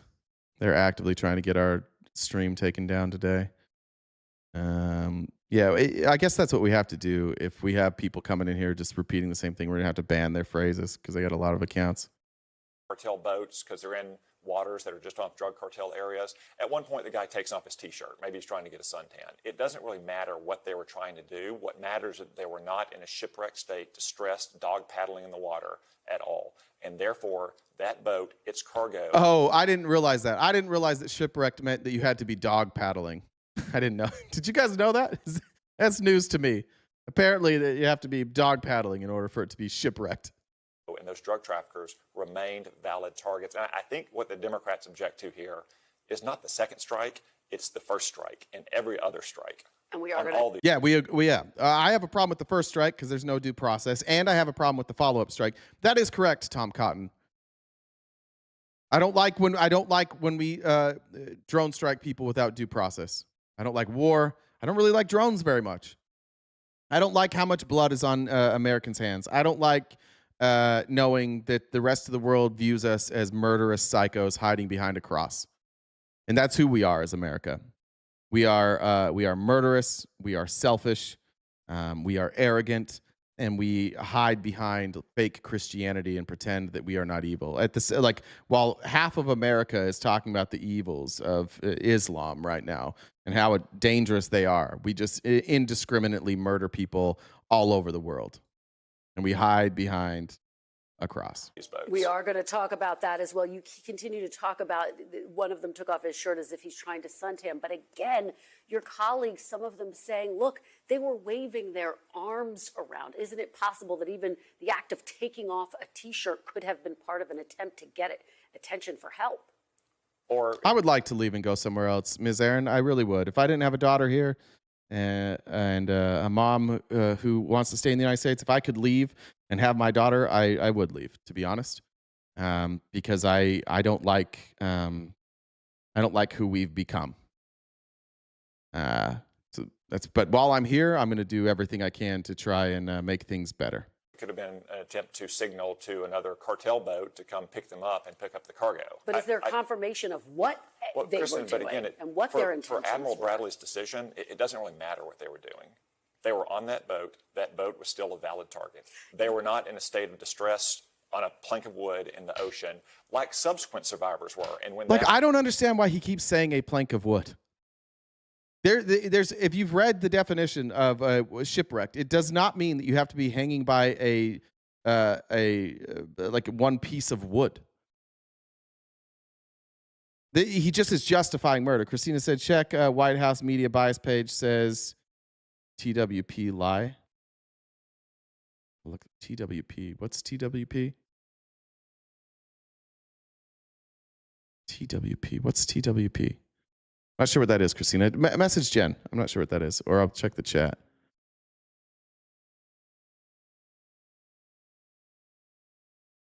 I wonder where you would choose to go.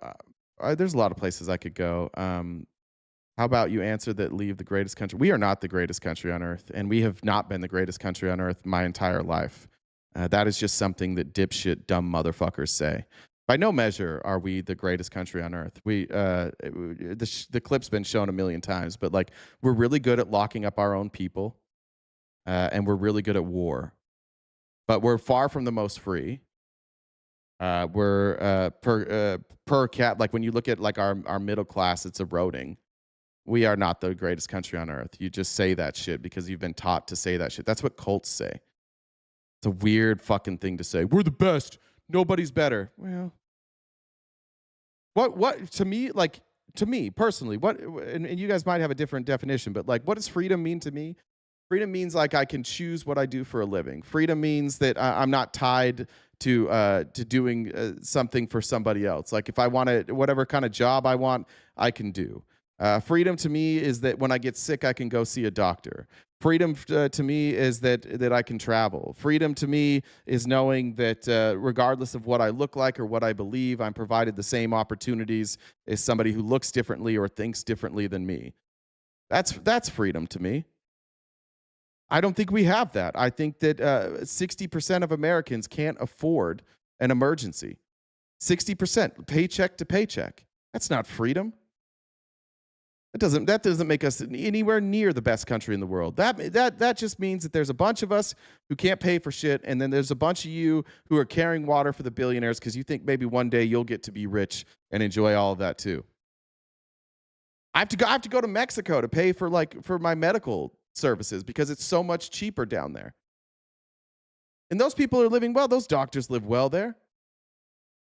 It's absolutely pathetic. There's by no measure. What measure do you think? What am I supposed to think America's the greatest in the world for? Where are those patriots? What are we the best at?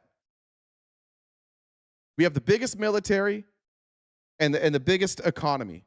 Outside of that, what are we the best at? I'll listen to you guys for a second. It's cheaper there because of Obamacare. Yeah, that's what it is. It was cheaper there before Obamacare. What are we great at? There is no greatest country in the world. That's silly. Every country is different. It's just a dumb thing to say we are. Prison population, we're best at that. Let's see. Basically everything. Okay, so no answer there. If you're not American, they do not apply to you. Oh, I'm American. America's too diverse to be the best country. Oh, you're just a white supremacist. Why? There's nothing more pathetic than like white American conservative men. You guys don't have anything. You have nothing. We're the most tolerant. No, we're not. We have the best sports betting platforms. Okay, maybe. I don't know. I can't speak for sports betting. Betting is fucking us up as a country. Where do we got? You guys don't have any answers either? This is crazy. Not one of you has an answer. Oh, does this not remember earlier when I said Republicans they're just whiny bitches? All they can do is whine. So when I ask them to tell me why we're the best, they just start whining about me some more. You're not being honest. We have the largest present population in the world. What? No, we don't.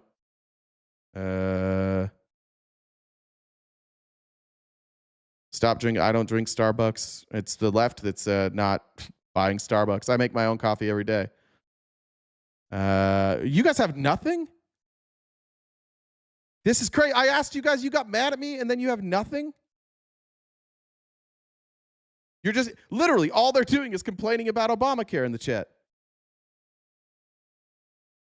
Get the hell out. Yeah, nothing there. Then leave. Nothing there. Football. Okay, sure. So we have football, and we put people in jail. You would only go to wider countries? No, I would go to Mexico first. That would be my first choice, would be Mexico. And I'm in Mexico all the time. My first choice would be Mexico. You're just racist and also a pussy. So you think that brown people are scary. We're the best at shitty podcasting. That's true. Best at eating leather. American donates more money to charities than any other country. Like total? I think China's got us beat now. Which country most aid?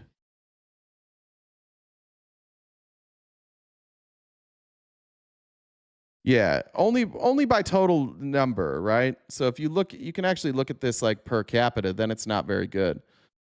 34.73 billion, and we have the largest economy. But if you look at where's the per capita?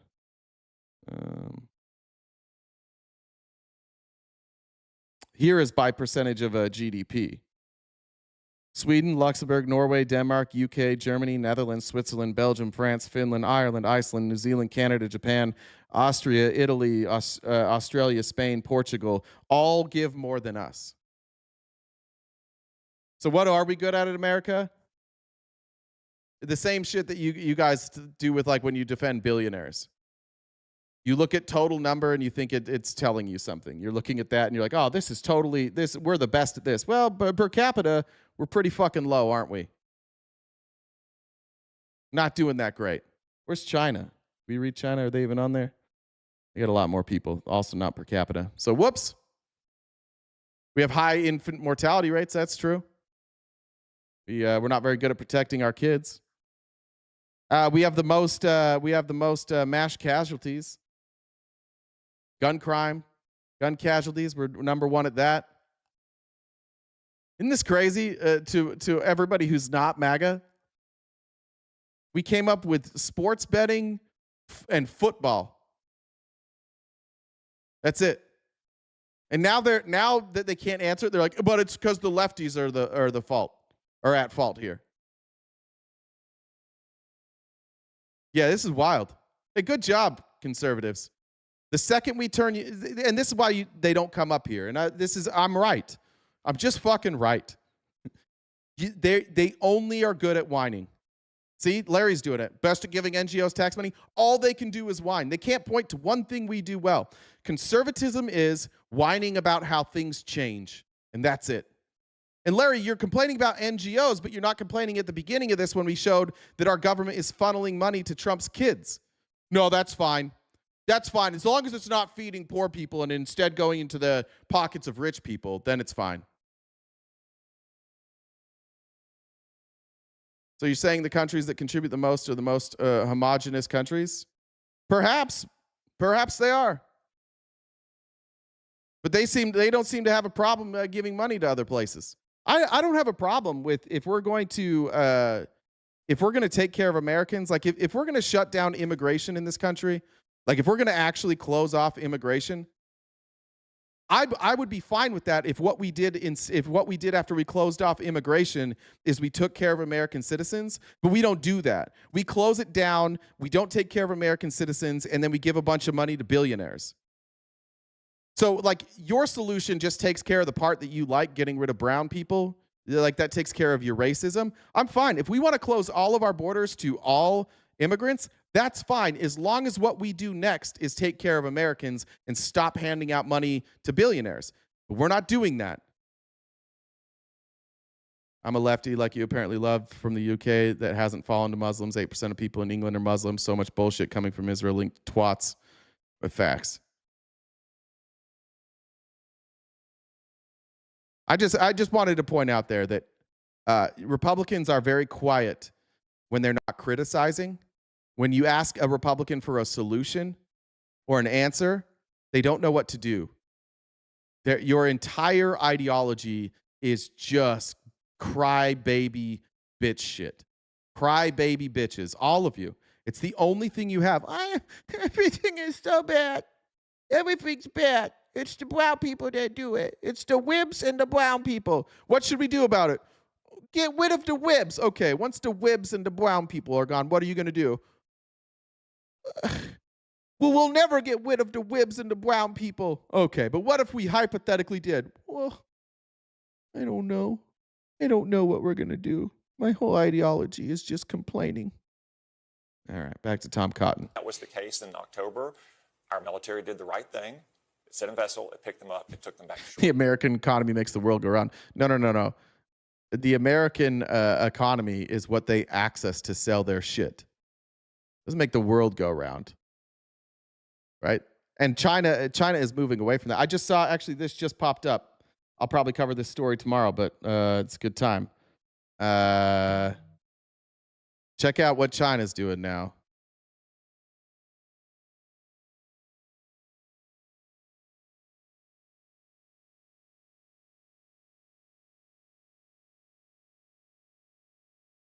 China's trade surplus reaches a record of $1 trillion. I'll cover the story tomorrow. I'll have to find one that's not behind a paywall. China used to 20% of what they exported used to go to the United States. Now it's down, I think it might be below 10%, but it's right around 10%. They cut it in half, and they reached their greatest surpluses ever. Everybody is choosing to rely on the United States less and less and less. Nobody trusts us anymore. Move there. Oh, good. Thank God. You brought up China, and I don't have solutions, so I'm going to say the same shit all my friends have been saying this whole time. Move. Move. Don't complain. Move. Shut the fuck up. Pink said, did you hear about the cult that worships testicles? They're sacrilegious. Unicorn said, or Dolphin said, I'm saying that it's the first story they have up.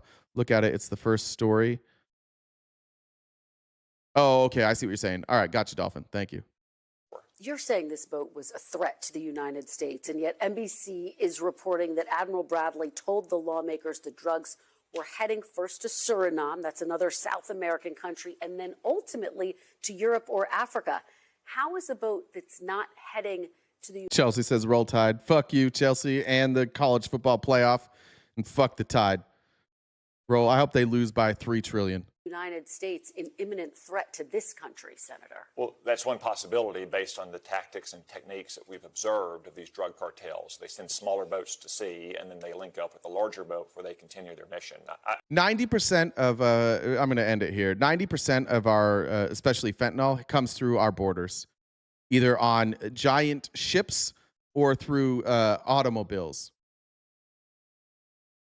This thing that they're talking about when they keep saying like these drugs are killing hundreds of thousands of Americans. No. These drugs aren't. These ones in the ocean are not. That's mostly the white powder drug, which I think we pulled the numbers, kills about 1,100 people per year. And only about, I think only 5% of that is coming from Venezuela. I didn't make that up. Want to see? Watch. What percentage of fentanyl comes from ports of entry?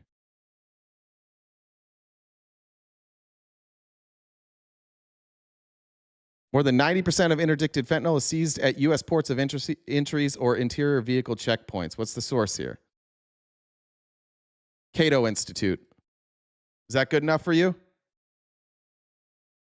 Right-wing Cato Institute, fentanyl is smuggled for U.S. citizens by U.S. citizens, not asylum seekers. Fentanyl smuggling is ultimately funded by U.S. consumers who pay for illicit opioids, and nearly 99% of whom are United States citizens. Cato Institute, right-wing Cato Institute. In 2021, U.S. citizens were 86.3% of convicted drug traffickers, 10 times greater than convictions of illegal immigrants for the same offense. Oh, but we're going after the illegal immigrants, right? 86.3% are here in the United States. Are we going to address that? No, goddammit, we're going to blame immigrants. 90% of seizures occur at legal crossing points or interior vehicle checkpoints, not on illegal migration routes. Whoops. The location of smuggling makes sense because hard drugs at ports of entries are about 97% less likely to be stopped than are people crossing illegally between them. Fucking whoops. Just 0.02% of the people arrested by Border Patrol for crossing illegally possessed any fentanyl whatsoever. 0.02%. Fucking whoops. The government exacerbated the problem by banning most legal cross-border traffic in 2020 and 2021, accelerating a switch to fentanyl, the easiest to conceal drug. Fucking whoops. Annual deaths from fentanyl doubled from 2019 to 2021 after the government banned most travel and asylum. So Trump's ban on asylum doubled the annual deaths. Whoops. American citizens are the problem. Conservatives are whiny bitches who don't ever take accountability for anything that we do. I want the drug problem to stop, which means we need to focus on American citizens and stop blaming all of our problems on immigrants. Proud Atheist said America is great at convincing Americans is great. I think I read that one. Did I miss any from Jen? Check here. All right, we can be done with Tom Cotton. You guys can go watch the rest of that. That specifically from. It's just Tom Cotton out here saying we get to kill people just because. We can just say that somebody's a terrorist and then we get to go kill him. Pretty cool. Just a reminder, guys, we are crowdfunded, so anything you can do to help us knock out that gift goal would be greatly appreciated.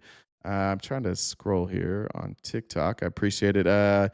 Jolie, That Chick Beth, Tiger Lady, and Dolphin, thank you for being our top gifters over on TikTok.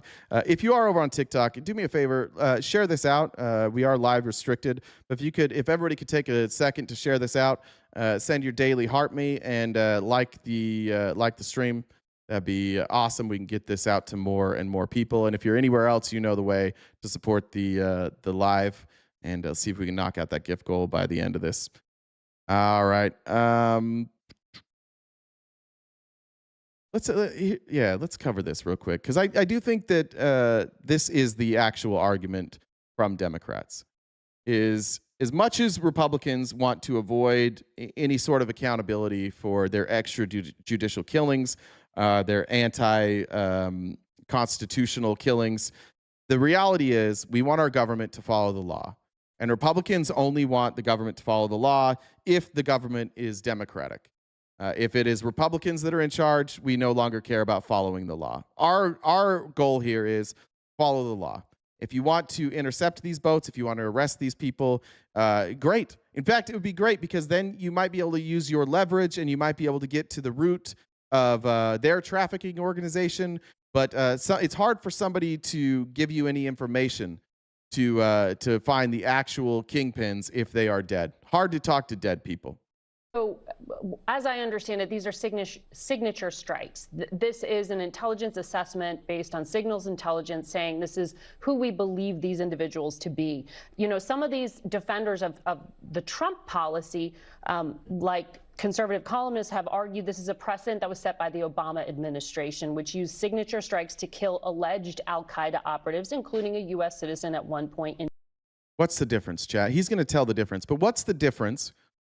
And again, I didn't like a lot of those strikes from Obama, too. I don't like that we were in Afghanistan. But what is the difference? There is an actual difference here. Whether you think it makes it more justified or not is not the question here. I'm asking maybe Republicans. Do you know the difference between the strikes that Obama did and frankly, Trump did in his first administration and these strikes? Does anybody in the chat know the answer to that? He'll give it, but I want to see if people know it, especially Republicans. Do you know the difference? Supported by the other branches? There it is. Congress approved it. Now, Congress can approve some things that we shouldn't approve, and they did with Afghanistan. But like when it comes to just following the law, it's Congress's role to declare war. The president cannot just declare war whenever the fuck he wants to. That would be a silly way to run a country. Yemen. Do they have a point here that the drone policy has long allowed the killing of suspected criminals even without due process? Well, there's a couple of really important. Good try, Jimbo. The constant victimhood. Every Republican in the chat went, yeah, because he's a Democrat, so you don't care. They don't know how any of this shit works. And they don't know it because their people lie to them every single day. Their people come out and say, here's what Democrats actually believe. Don't read about it, though. And don't fact check any of this stuff. Just believe us. The Democrats are evil. So they all said the exact same thing. It's 100% groupthink. They think that anytime their administration's criticized, it's just because Dem's bad. Well, there's a couple of really important distinctions. And you'll remember that the Obama administration, there was a lot of debate over whether signature strikes were okay or were not. The most important distinction is that Congress authorized the war on terror. There is an authorization for the use of military force. The original sin of this whole thing, whether you think we should be wasting these guys or not, the original sin is that there is no congressional authorization. And then, in the Obama administration, they did have a list of individuals, right? Often high-value targets, or HVTs as we've referred to them. And then the question was, if you have an HVT, a high-value target, in a Jeep in northern Pakistan, and there's a guy next to that HVT, you know, how do you feel about taking that strike? You want to take down the high-value guy, but what about the young guy next to him? Well, the young guy has an AK-47, and the young guy was actually arranging for the transfer of explosives. You have that conversation, and then you decide whether you're going to take the strike. Right now, what we're doing, and again, I don't think that there's a list of individuals anywhere. They're just saying that boat is carrying drugs, and even though military is not authorized by the Congress of the United States, we're taking out the boat, and we don't give a damn about who's on it. Well, and when that's the difference. Both are bad. One is illegal. Both should be illegal. Only one of them is.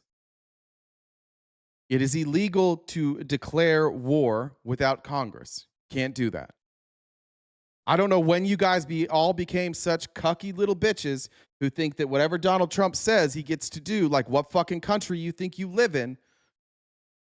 But as far as I'm, like, I know in November when I talked to you guys, you thought that there needed to be law and order, that we needed to follow the Constitution.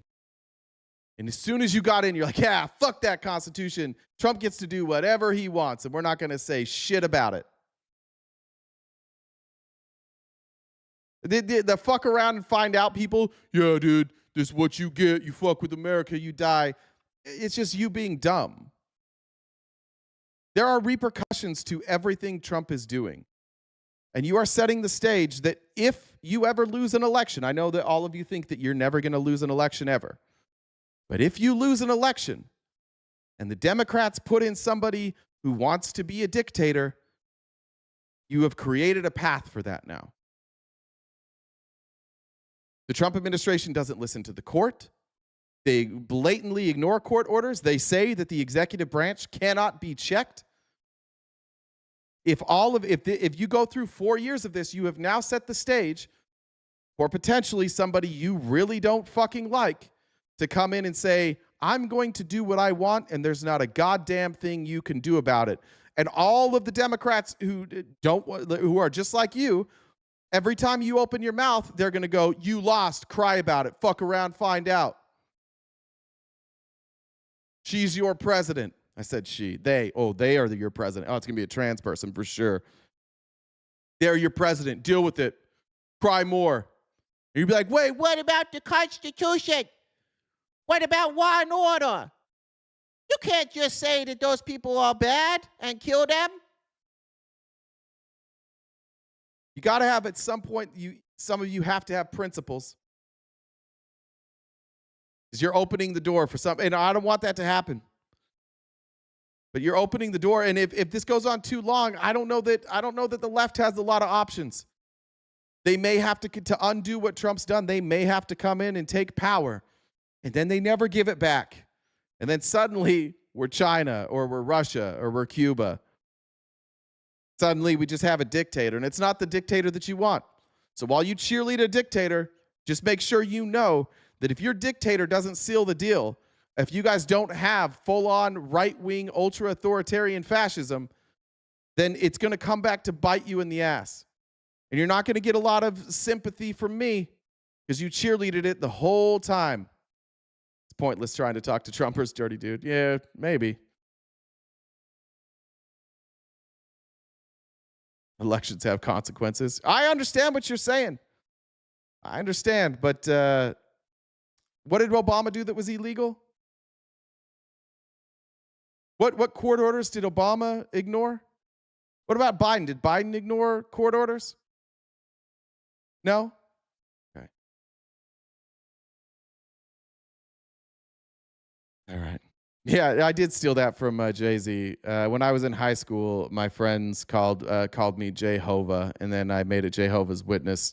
I think it was like a gamer tag at one point. But yeah, I think it was because of Jay-Z. I came up in I was in high school during a lot of like the jizzle stuff, like izzle everything. So there was I had a radio show. Our high school had a radio station, and I did it on Monday night, which in Mormon culture, Monday night is family night. They call it family home evening or family night. And so my show was on Monday nights, and it was called Family Night with the Big Jizz. And I am very aware of how cringe-inducing that is, and I'm not proud of that, but it is a true thing that actually happened. So that's what you get when you got a bunch of white Mormon dudes who don't understand rap culture. We weren't really sure or it's sex for that matter. So it was not on purpose. My guy 86, baby, so early 2K, Jay-Z. Yeah, I liked early 2K. Yeah, I liked early Jay-Z. That's what we grew up with. I know, listen, I didn't say I was proud of it. I'm just telling you what it was. This was interesting. When I say that Republicans don't care, like that they are hateful, and that this stuff, these attacks on the Somalis is about racism, this is what I'm talking about. If you have a problem with what's happening in Minnesota and you're not racist, you talk about the facts of this case. If you have a problem with what happened in Minnesota and you are racist, you just simply say Somalis. And that's what Trump did. Trump knows nothing about this case. He's had the opportunity to explain what happened in this case, and he keeps saying, I've heard. He doesn't know the details, and yet he is certain that it means Somalis need to be gone. So this is State Senator Zaina Mohammed, and she's simply saying, like, look, you can criticize what happened here. That's great. But I invite all of you to criticize what happened instead of blaming a group of people And want to guess how many Republicans signed up to say we're going to go after the fraud, but not the people? 0.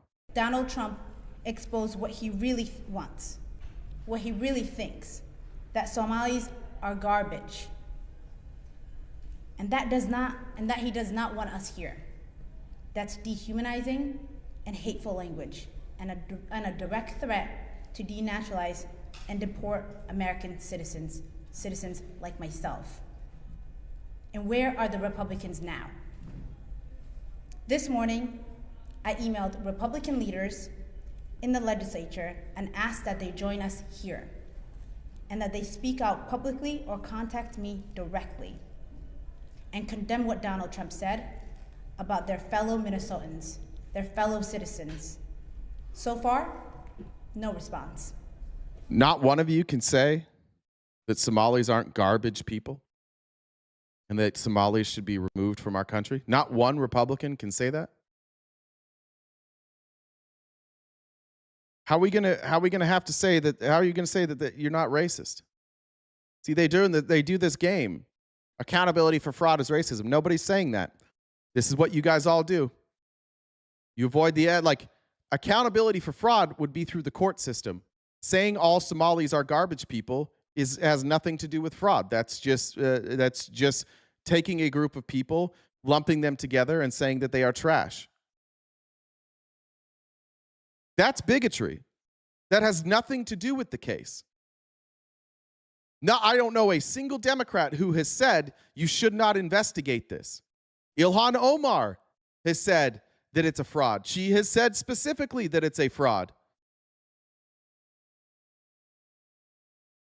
The biggest Medicare fraud, Medicaid fraud in history was perpetuated by a senator in Florida, a Republican senator in Florida. And after he did that, Republicans elected him, and he still sits in the Senate right now. There was no talk of like white people are garbage or Floridians are garbage. No, you elected him after that. That's why nobody believes that this is about fraud. In fact, every time I've asked a Republican what the fraud was, they don't know. I don't think a single Republican in here could explain the details of what happened here.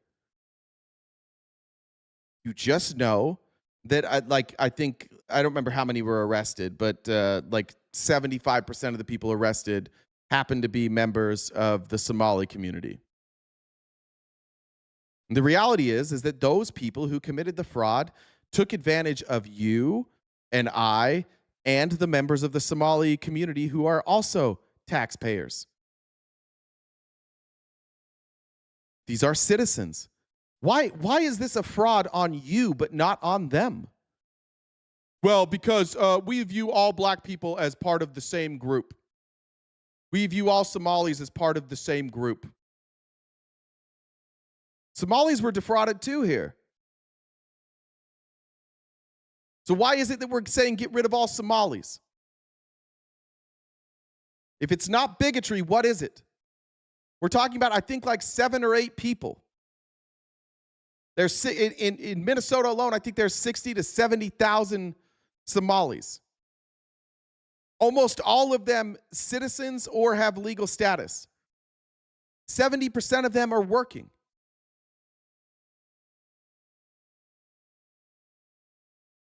So weren't they also defrauded?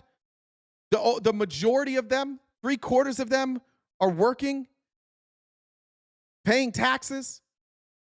Taxes that go for Medicare, for Medicaid, for Social Security, for SNAP. They're paying into that too. So they were also defrauded.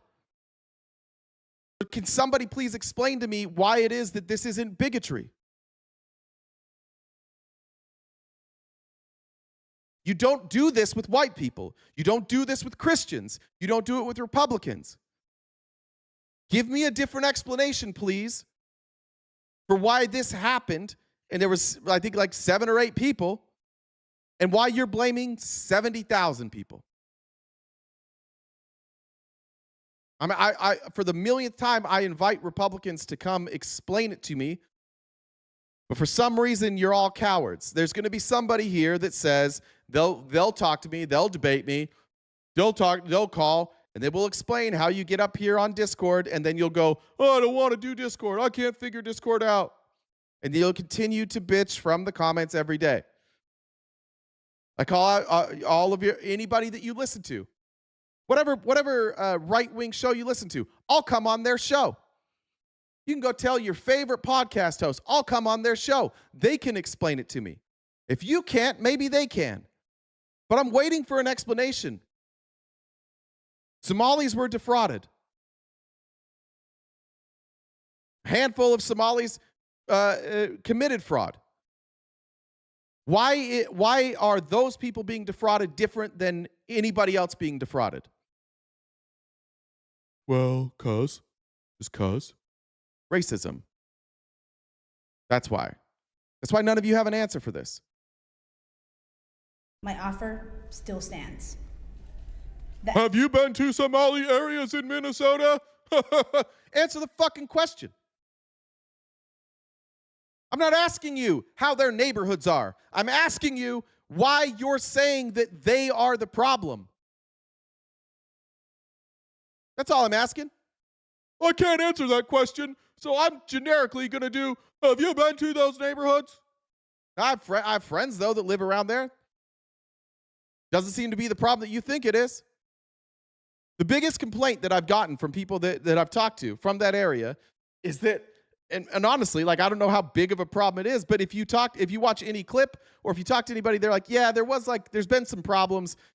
People that came here never learned how to drive, and then like we obviously didn't educate them well enough, so there was like some driving problems. There's a language barrier, and so like some people didn't understand all the rules. If you've ever driven in another country, you know that a lot of countries, they're not quite as organized on their roads as we are. It's more of a free-for-all. That's honestly the only like complaint that I've seen that everybody has. The rest of it is just you being bigots and wanting to blame all of our problems on immigrants. You don't like, this is a drop in the bucket compared to the handouts that we give to billionaires. It's not even close. It's a drop in the bucket compared to the billions and billions of dollars that are unaccounted for at the Pentagon.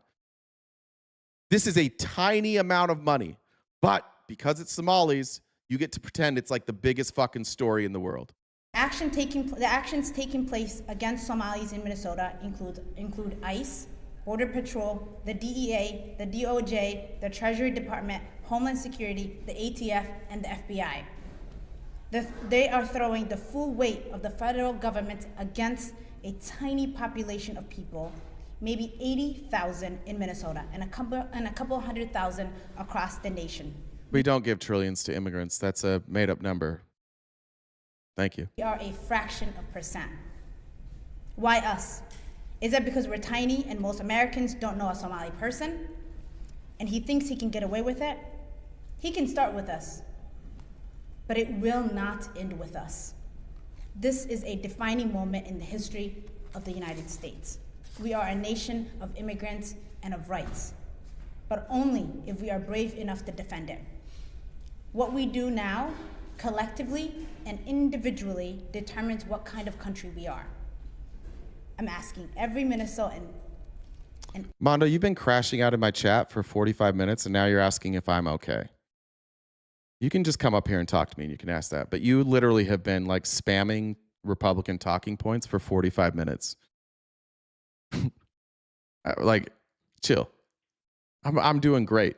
I think that you guys are all fucking dumb. I think I've said it before, but like, in order to be racist, you kind of have to be like low IQ or lazy. Racism, bigotry, xenophobia, it's just all for people who don't think for themselves and want to otherize people and want to blame problems on a group of people because it's simple, because you're all simpletons. You don't read, you don't research, you don't do data. It's all vibes. And it's nice when you get to point at somebody else who you're kind of afraid of because they look differently. It's nice that you get to use them as scapegoats for all your problems. It's just small-minded bitch assery. I've never met a racist who wasn't a fucking coward.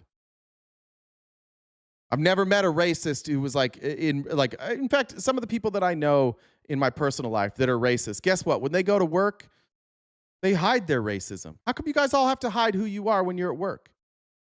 Why do you have to hide who you are? How come you're only this racist when you're behind a screen name?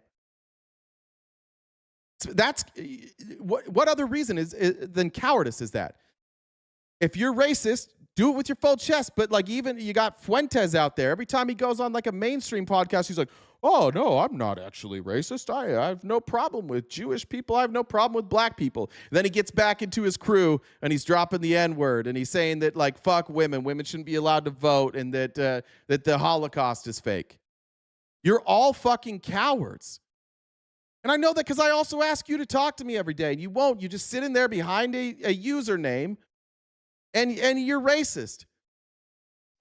Say what you want about me. My face is on the fucking internet. I don't do it behind a screen name. I show up every day and I say what I have to say. But you're all such fucking cowards. And all these Republicans in Minnesota who can't even stand up and be like, you know what? That was out of line when Trump said we should get rid of all Somalis and that they're garbage people. If you can't stand up and say that, then you just are racist. Or at the very least, you're too afraid to stand up for it because you're more afraid of Donald Trump than you are of being accused or being viewed as racist. Well, I know it's racist, but if I say something, Donald will get mad at me. And the army of incels will come at me on the internet. I can tell you what, Republicans, these incels are all bitches. Don't worry about it. It's just chatter. They're all little bitches hiding behind screen names, and in the real world, they pretend to be something else. The best thing you could do to shut up an incel is make it so that they're aware that you know where they live and their name and where they work. Suddenly they go away. We've had a few experiences with that. Unfortunately, for some of you incels in here, there's a small group of people in this chat who don't fucking like you, and they want you to be exposed. And they will. They'll expose you. They'll call your work. They'll save your messages. They'll call your work.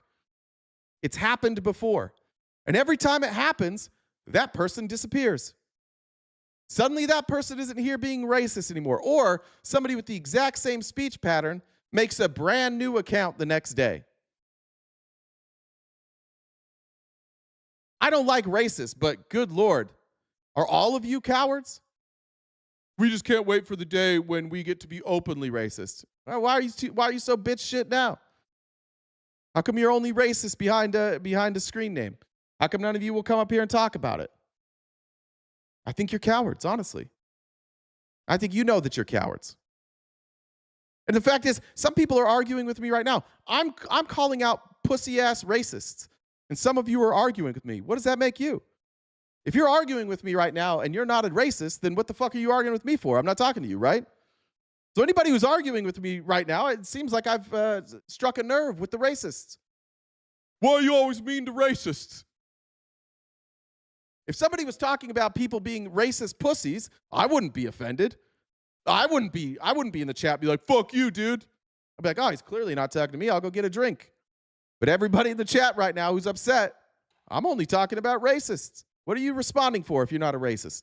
Every American to stand with us now and prove to the world, as we have many times before, that as a nation we are stronger than any authoritarian dictator. Yeah. Bunch of pussies. Racists are pussies. There's no way around it. Joel, thanks for the super chat. Appreciate it. Just a reminder, guys, we are crowd-funded, and you know the drill. The ways to support us are above or below. If you're over on TikTok, there's different ways. But liking the stream helps, sharing it, giving your daily heart is helpful, and then, of course, gifting. I was told by our TikTok representative the other day that the reason that we have very little protection and the reason that we get banned and then our ban gets overturned is because we are auto-modded. And the reason we're auto-modded is because we don't get enough diamonds. I don't actually even know what diamonds are. I think those are coins. But he said I could probably offer more protection if we had more diamonds. So not Not to pressure anybody, but if you like watching this on TikTok and you like the fact that so far today we haven't been taken down, make sure you're gifting. Jamie, thank you for being the #1 gifter today, followed by DMC Neil, Politics Matt, Jolie, and the MT80.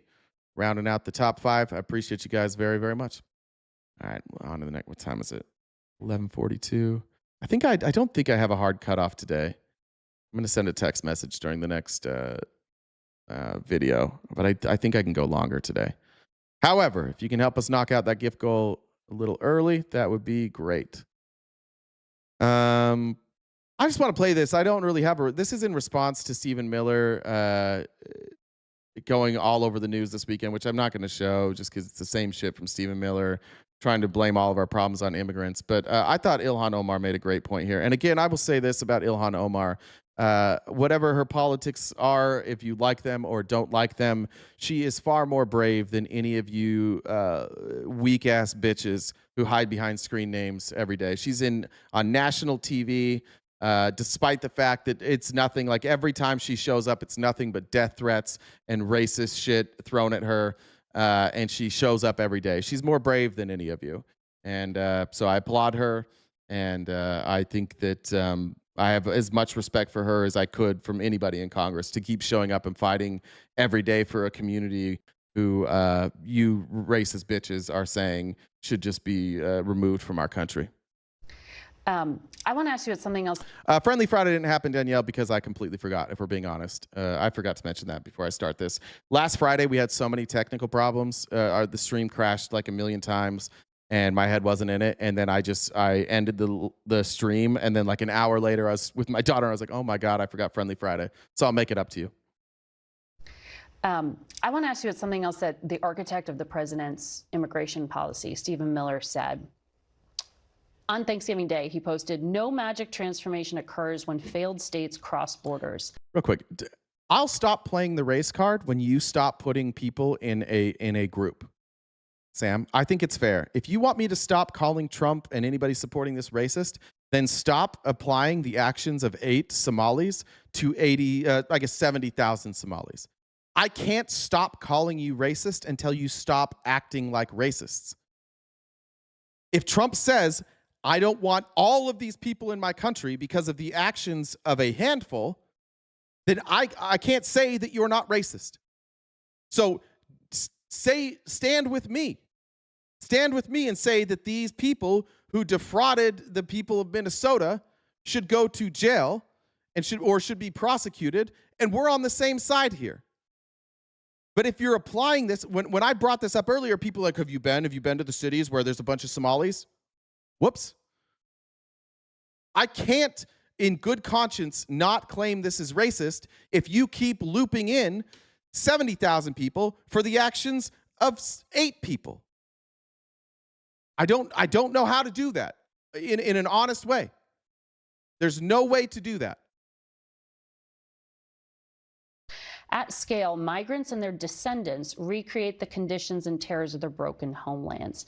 What do you make of this argument of failure to assimilate and sort of ruining America? How do you understand this? I mean, when I think about Stephen Miller and his white supremacist rhetoric, it reminds me of the way the Nazis described Jewish people in Germany. And, you know, as we know... as garbage, as traitors, as invaders, as scam artists. It's exactly the same. This is a great point. And the Nazis now in the chat are going to get upset. Stop calling us Nazis just because we do exactly what the Nazis do. There have been many immigrants who've tried to come to the United States who've turned back, one of them being Jewish immigrants. We know the way that people were described who were coming from Ireland, Irish immigrants. We know the way in which people were described back then when they were Italian immigrants. And to me, you know, we're yes, of course, ethnically Somali. We are in this country as Americans. All right, Sam, mute Sam. Sam, I've seen you've said stop saying the race card a million times. You're going to get get muted for 5 minutes. I heard you. Americans. Yeah. We are citizens. We are productive part of this nation, and we will continue to be. Congresswoman Omar, thank you for your time today. Somalis are not a race, but the reason I say it's racism is because they are using Somalis and they're identifying how they look, and they're taking the actions of some and they are applying that to a group as a whole. And I don't think that most Americans that are talking about this know the difference between a Somalian and a Nigerian, right? That's why I'm calling it racist. If you'd rather call it xenophobia, feel free. It's hard to put everybody's views together.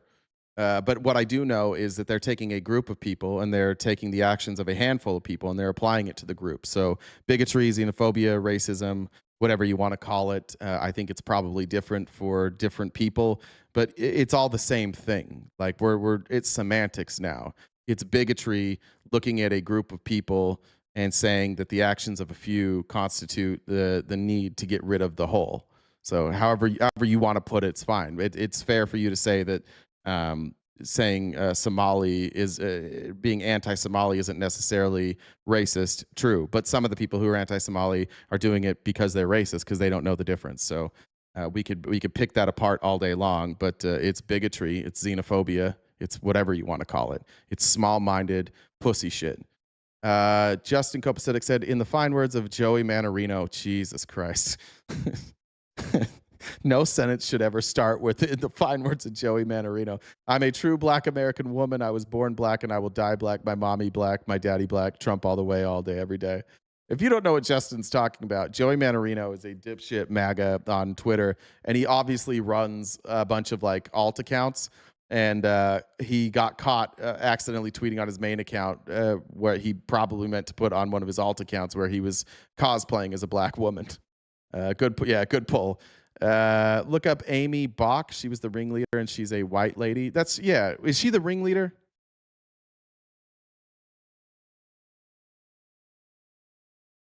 She was the founder and director. Yeah, okay. Yeah. Why aren't we talking about getting rid of the whites?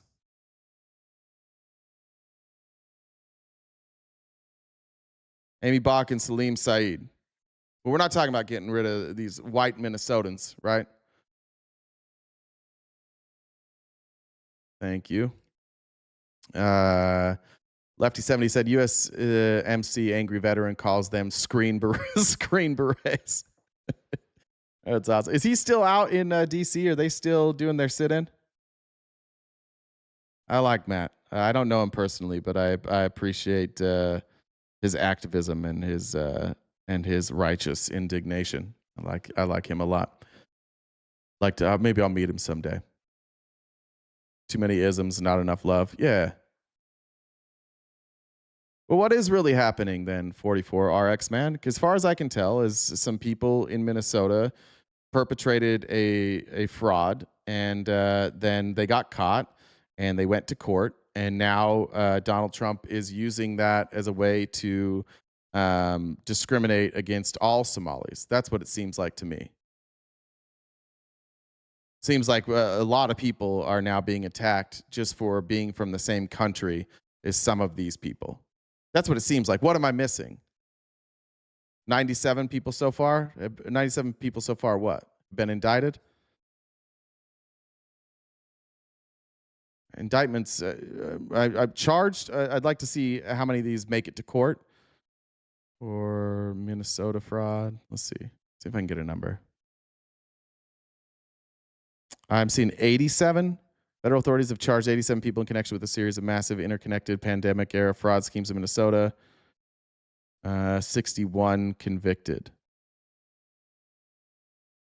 How many of the 61 convicted Minnesota are of Somali descent? Do we have a number on that?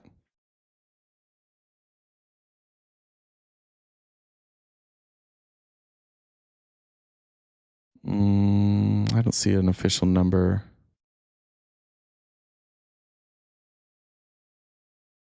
This is almost all, so however many that might be.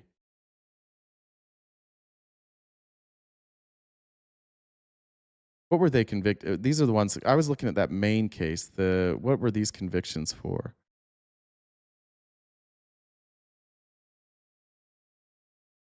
Oh, the housing. Oh, it's housing assistance. Yeah. Yeah. So what are we missing here? Seems like 61 is a lot lower than 70,000.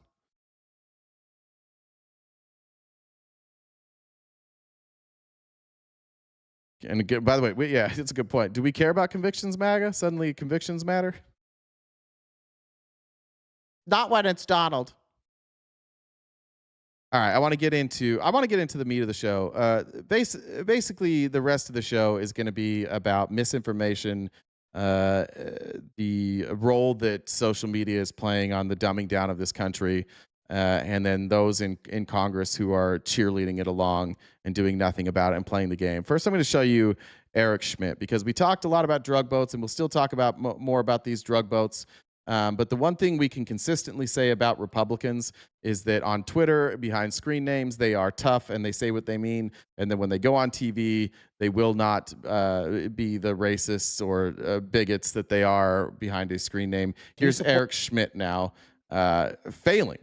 He's asked 3 times about, because remember, Republicans care a lot about drugs. But Donald Trump just recently pardoned a drug trafficker who was on the record saying he wanted to ram those drugs up the gringos' noses. He specifically did it to hurt Americans. That was his goal, and Trump pardoned him. And that's a tricky thing for Republicans to deal with right now.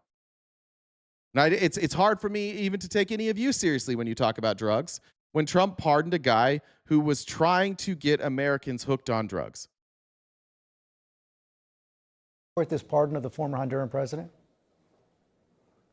I'm not familiar with the facts or circumstances, but I think what's telling here is to try to imply that somehow President Trump is soft on drug smuggling is just ridiculous. It's totally ridiculous. He's provided border security like we've never seen before. And the fact is, these cartels now, because the southern border is closed, they've gone to the high seas. So the southern border is not closed. Again, 90% of the one drug that they're most concerned about, the schmentanol, 90% of that comes through our borders or ports of entries by American citizens. 86%, I think it said, are American citizens. The border's not closed for American citizens. It's not closed for non-citizens. Just nobody wants to come here to immigrate. But we're still, the flow of drugs is still happening. The border was always closed to illegal crossings, you dumbass. It always has been closed to illegal crossings. It's never been open to illegal crossings ever. I live in a border state. It's a crazy thing to say. Trump is acting with his core Article 2 powers. No serious legal expert would doubt that the president has authority to blow narco-terrorists out of the water who are poisoning 100,000 Americans every year. Almost all of them say that. And again, these traffickers are carrying cocaine, not schmentanol. So they're not the ones that are responsible for the deaths of Americans. So this guy's now just lying to justify murder. But no, I don't know of any legal experts that you could name one, if anybody could think of one. Who is a legal expert who has come out and said that the president can unilaterally determine who dies and lives in international waters without a declaration of war? I don't know of one. If you watched the SEC championship game yesterday, the Big Ten championship game, combine those 2 stadiums with the number of people there, that's how many people are dying each and every year. And 90% of those people who died, it would have been at the hands of Americans who smuggled in that drug. And then it would be by Americans choosing then to do illicit drugs. So Americans demand it, Americans fulfill that need, and then Americans die, and we blame Venezuela.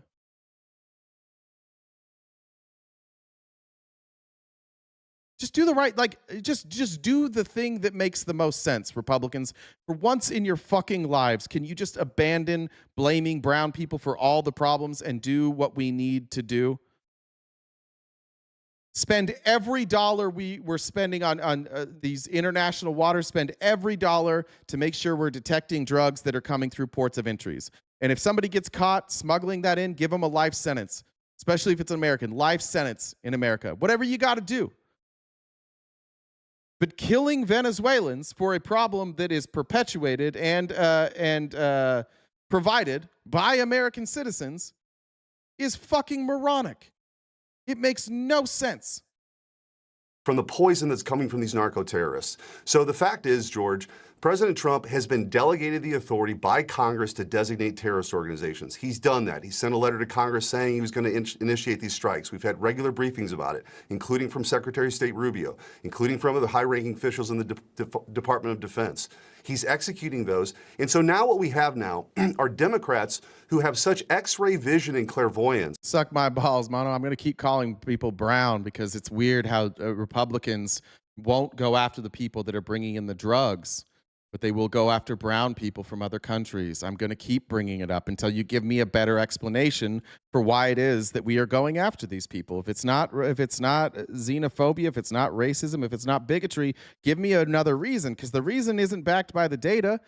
We're not killing these people because they're the ones most responsible for killing Americans. In fact, they're responsible for killing almost no Americans. And these are the boat drivers. These aren't even the people that are like operating the narco trafficking. They're just small players in a big game, and they're replaceable.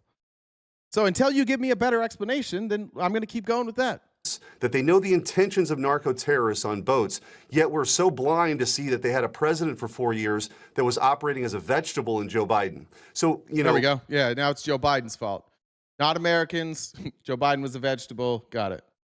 Forgive me if I'm a little skeptical that this isn't all about politics and trying to take out Secretary Hegseth. That's what this whole thing's been about, George. They didn't want him confirmed. Yeah, for sure. Nothing's ever about the law. It's about not liking Pete Hegseth. That's what it is. Who cares? Even if it was, even if every Democrat in Congress was only doing this because they wanted to get rid of Pete Hegseth, they're still right. So, like, it's not a very good argument. Are they right or are they wrong? I don't know their intentions. Are they right? Yes. Is this effective? No. So I don't care. If they all are going after this story because they hate Pete Hegseth, I could fucking care less. They're also right. They didn't want a realist in place. They didn't want to shift from their pet projects around the world and trying to build democracies in the sands of the Middle East by the barrel of a gun. We have core national interests at stake, the homeland in the Western Hemisphere, and the rise of China. That's what this administration is focused on. The Democrats are just upset about that, and they try to create some controversy each and every week, and it goes nowhere. What do you mean you're not familiar with the facts and circumstances of the pardon? It's been well reported all across the country. He's the former president of Honduras. He was convicted of conspiring to bring in 400 tons of cocaine into the United States, also guns and other materials. It's been front page news across the country. Aren't you curious about that? The only minority that poses a threat and is very dangerous, they're the top 1%. Well, I'm curious about your pushback on that particular point. With your previous guest, you had zero pushback because he's giving the Democrat talking points like you said. How come you didn't do this to the last guest? I'm not going to answer this question for the third time now because you didn't do it. Deflect, blame, deflect, Democrats, deflect, deflect, deflect. Every single GO member of Congress, every single fucking Republican is a goddamn unabashed, bootlicking, bitch-ass pussy who won't answer questions, and they can't answer questions because they know the fuck, they know what the fuck they're doing. They know they don't have an answer. So every time they're asked, like, but why didn't you ask this question to somebody else? Point with your previous guest, you had zero pushback because he's giving the Democrat talking points like you spew every single week, which is probably why your ratings are so bad. But to make the point, what I'm saying is that, but to not answer the question, that you're trying to divert here the attention from what the American people actually support. 75% of Americans support us blowing narco-terrorists out of the water in the Caribbean who are trying to poison Americans. There's no real legal debate about the ability to do that. Now, wrong. There's a huge legal debate. In fact, you are on the minority of the legal debate. Polling doesn't mean a goddamn thing. I don't know where that poll comes from. Do 75% of Americans support boat strikes? Let's see where he's getting this from. But it doesn't even matter. Like, it's still against the law. No public opinion on the U.S. boat strikes is divided. No poll indicates that 75% of Americans support them. Reuters Ipsos poll found that Americans oppose the strikes by a majority opposed the strikes, according to Ipsos. CBS has it leaning in the other direction with 53%. However, one poll did find that a majority believe the U.S. should show evidence that the boats are carrying drugs before destroying. Yeah, cite the source here. What is this? Let's see. I think CNN might address it here.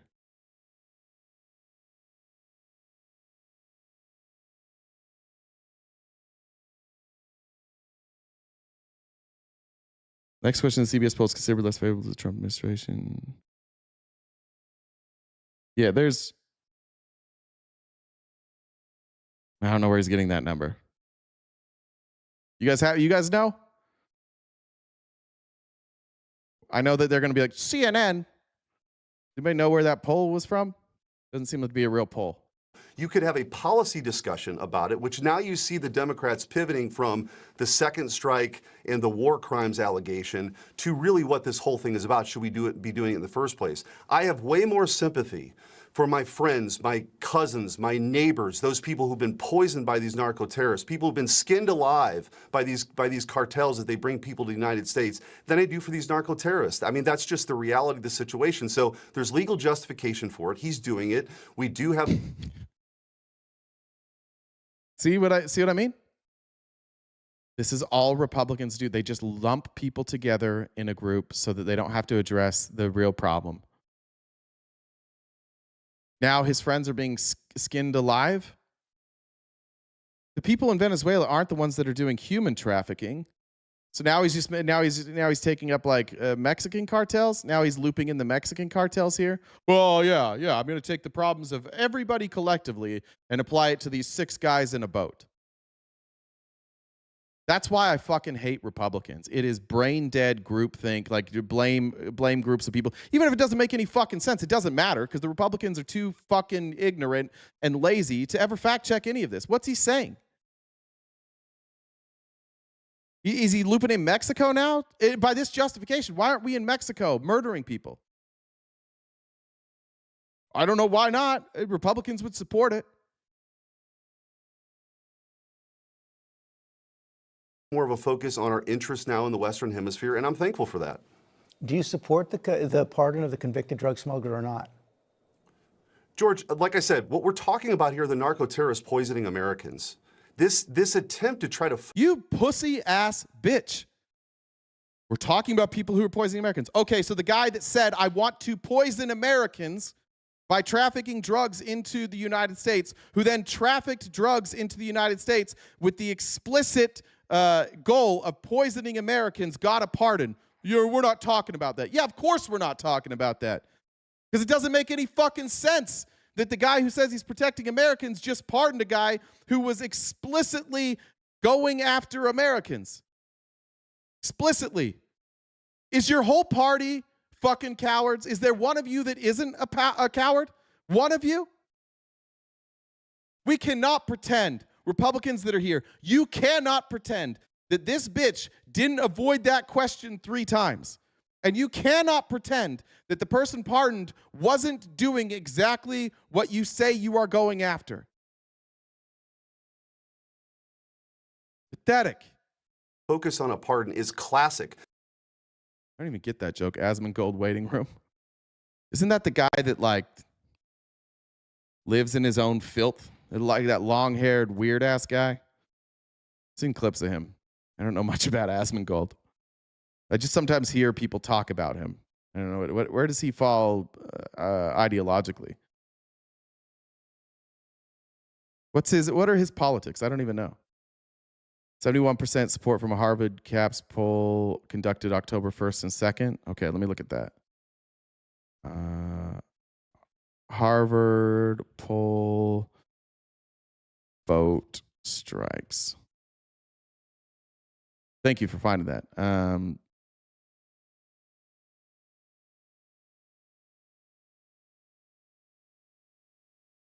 Where is it? Right here. Okay, so 67%. Harvard caps, Harris poll Trump's approval rating rests to 47%. 62% of voters say Republicans want shutdown. Where is this? 72%, 85 Maduro, 78% peace plan, 64% direct security. Let's see if I can just find the actual poll.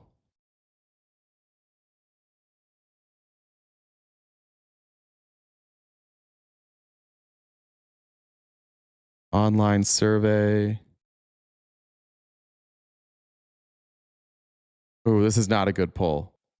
Just so we're clear, like whatever you want to say, I'm not necessarily saying that this means that the numbers are wrong, but like this is an opt-in web panel recruitment sampling. This is generally not a sign that you have a good poll. Opt-in polls are not good because people that opt into polls generally have like a political lean and a reason to go someplace. You wouldn't say that this would be like an accurate sample. You want people more unassuming. But let's see. There's the National Outlook. Let's see, economy, financial, Trump's approval, economy, immigration, administering, reducing cost of government, returning America, tariffs, trade, fighting crime in American cities. I don't see anything there. Was there anything that was 67% there? No. Okay, so that's not where they're getting it. GOP approval, Democratic approval, congressional approval. That's people.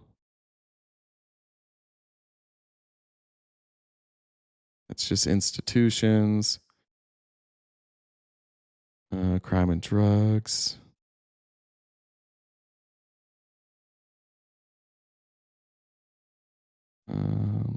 That's on inflation. Do you think Trump has been able to keep peace between Israel and Hamas? That's not it.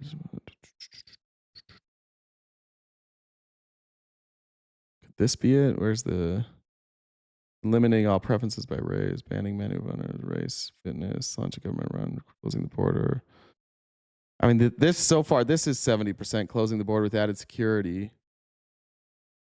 Even this, here it is, using the U.S. military to target cartel drug smugglers in Latin America. It's 58%. So that's not, I don't know where they're getting 67%. There it is right there. Using the U.S. military to target drug smugglers in Latin America, 58%. But that doesn't even necessarily say like the like blowing up the boats. The question here is like, can you blow them up and can you double tap them? Because I don't mind using the U.S. military if we're going to go and stop the boats. I don't know where this 67% is coming in. Is a government shutdown? What's this? Economy and jobs. What's this? Economy reporting. Venezuela. Okay. Do you generally support or oppose the Trump administration's set of policies towards Latin America? Should President Maduro be removed from office? Strongly oppose. 75% oppose. And most people oppose Trump's policies towards South America.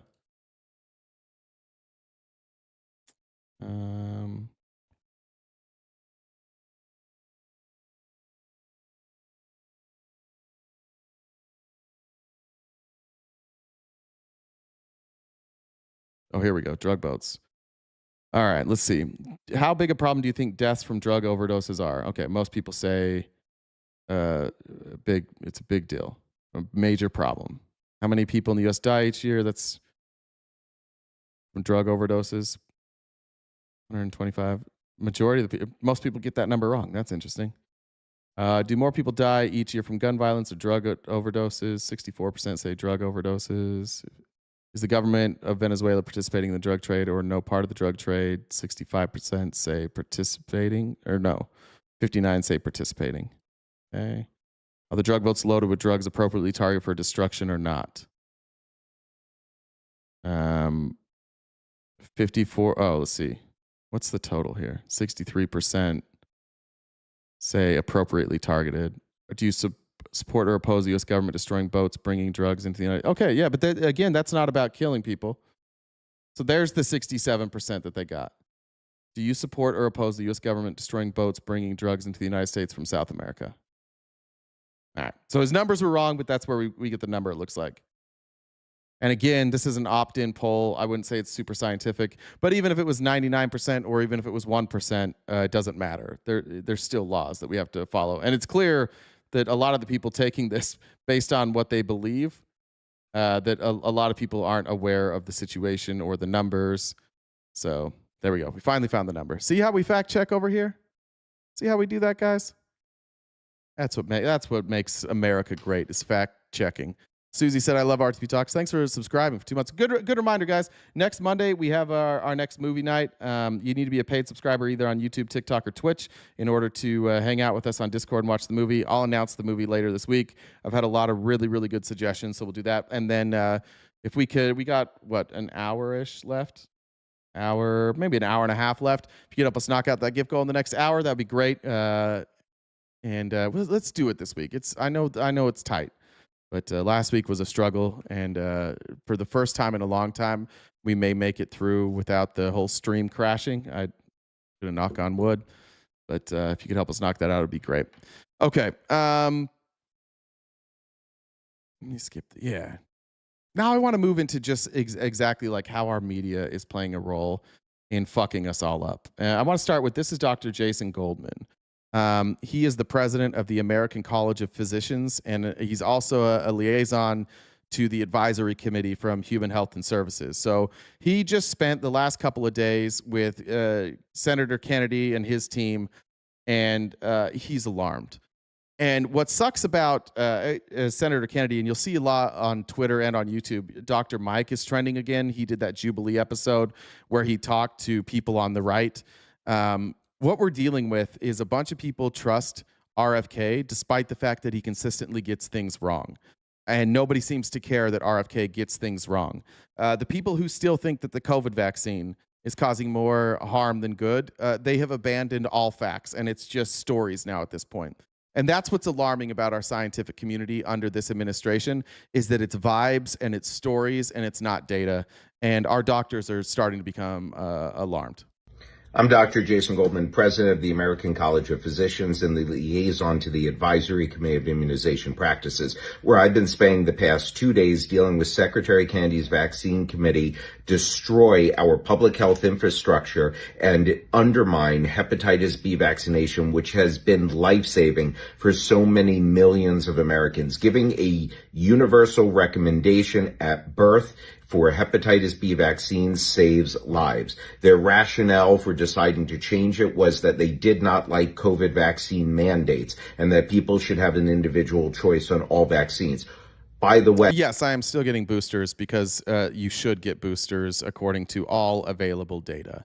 And the only people who don't trust that data are people who are, again, doing exactly what we claim. You're all vibes. You watch Joe Rogan, you listened to Senator Kennedy, and you heard a story that scared you, and now you've decided to go against the data. We have years of data now. We have a very accurate understanding of the risks associated with the COVID vaccine, and it's still far worse to contract COVID than to get sick off of the vaccine. These recommendations are just that, recommendations. All vaccines. And thank you. Also, Auntie Patria, for all the gifted subs. Thank you very much. Vaccines are individual choice. There was no reason to change it. Decades of evidence have shown effectiveness and safety. By not strongly recommending it, we are creating confusion, hesitancy, putting lives at risk. Their votes were not based on evidence and science, but on conjecture, faulty information, misrepresentation of the facts, and should not be how we do our decision making. This was objected to by members of the committee as well as CDC staff, and they were ignored.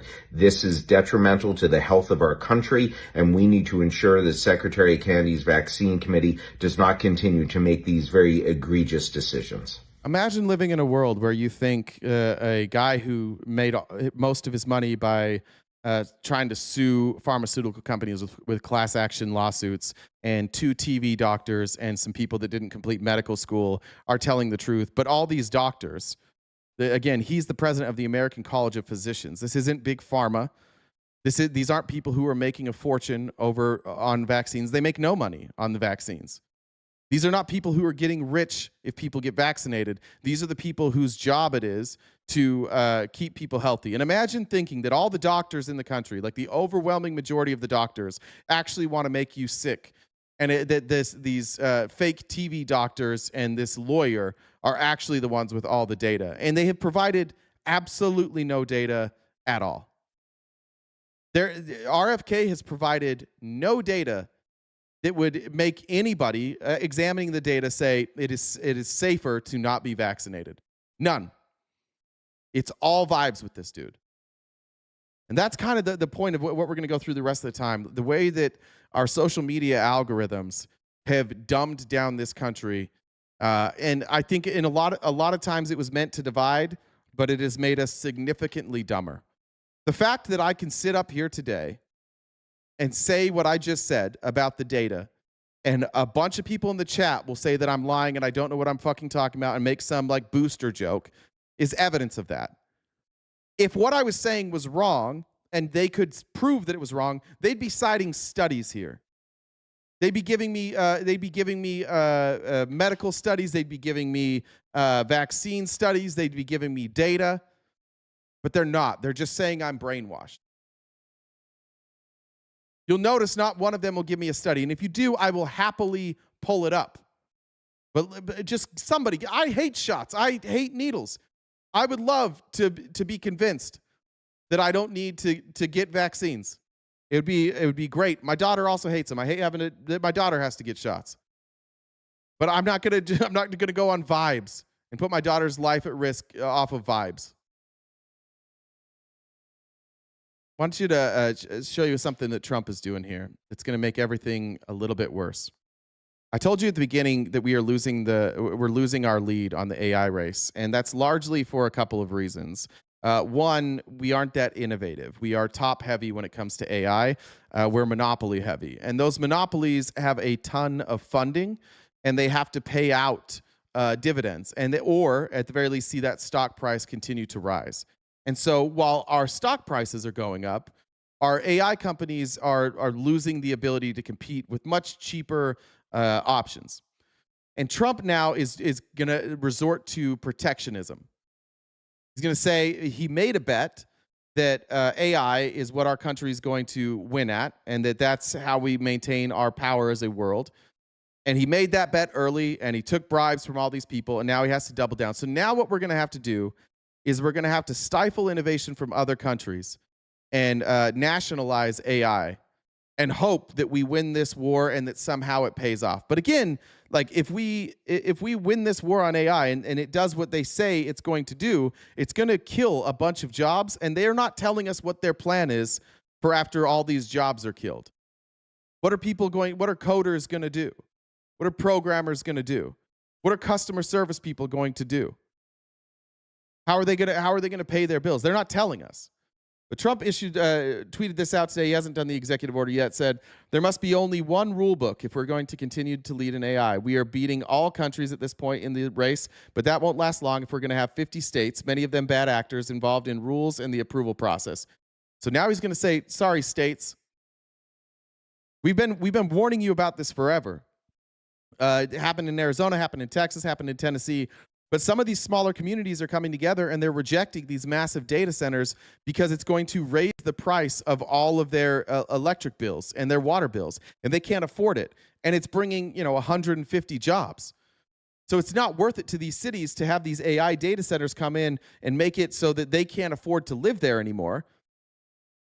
And so they're saying no. And now Trump's saying, fuck, now these are being shut down. I have to take away the right for states to make their own decisions on these AI data centers. I played you a clip. Let me see if I can find it.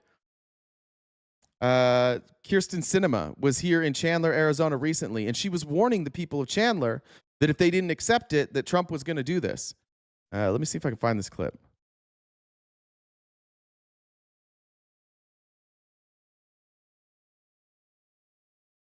Here.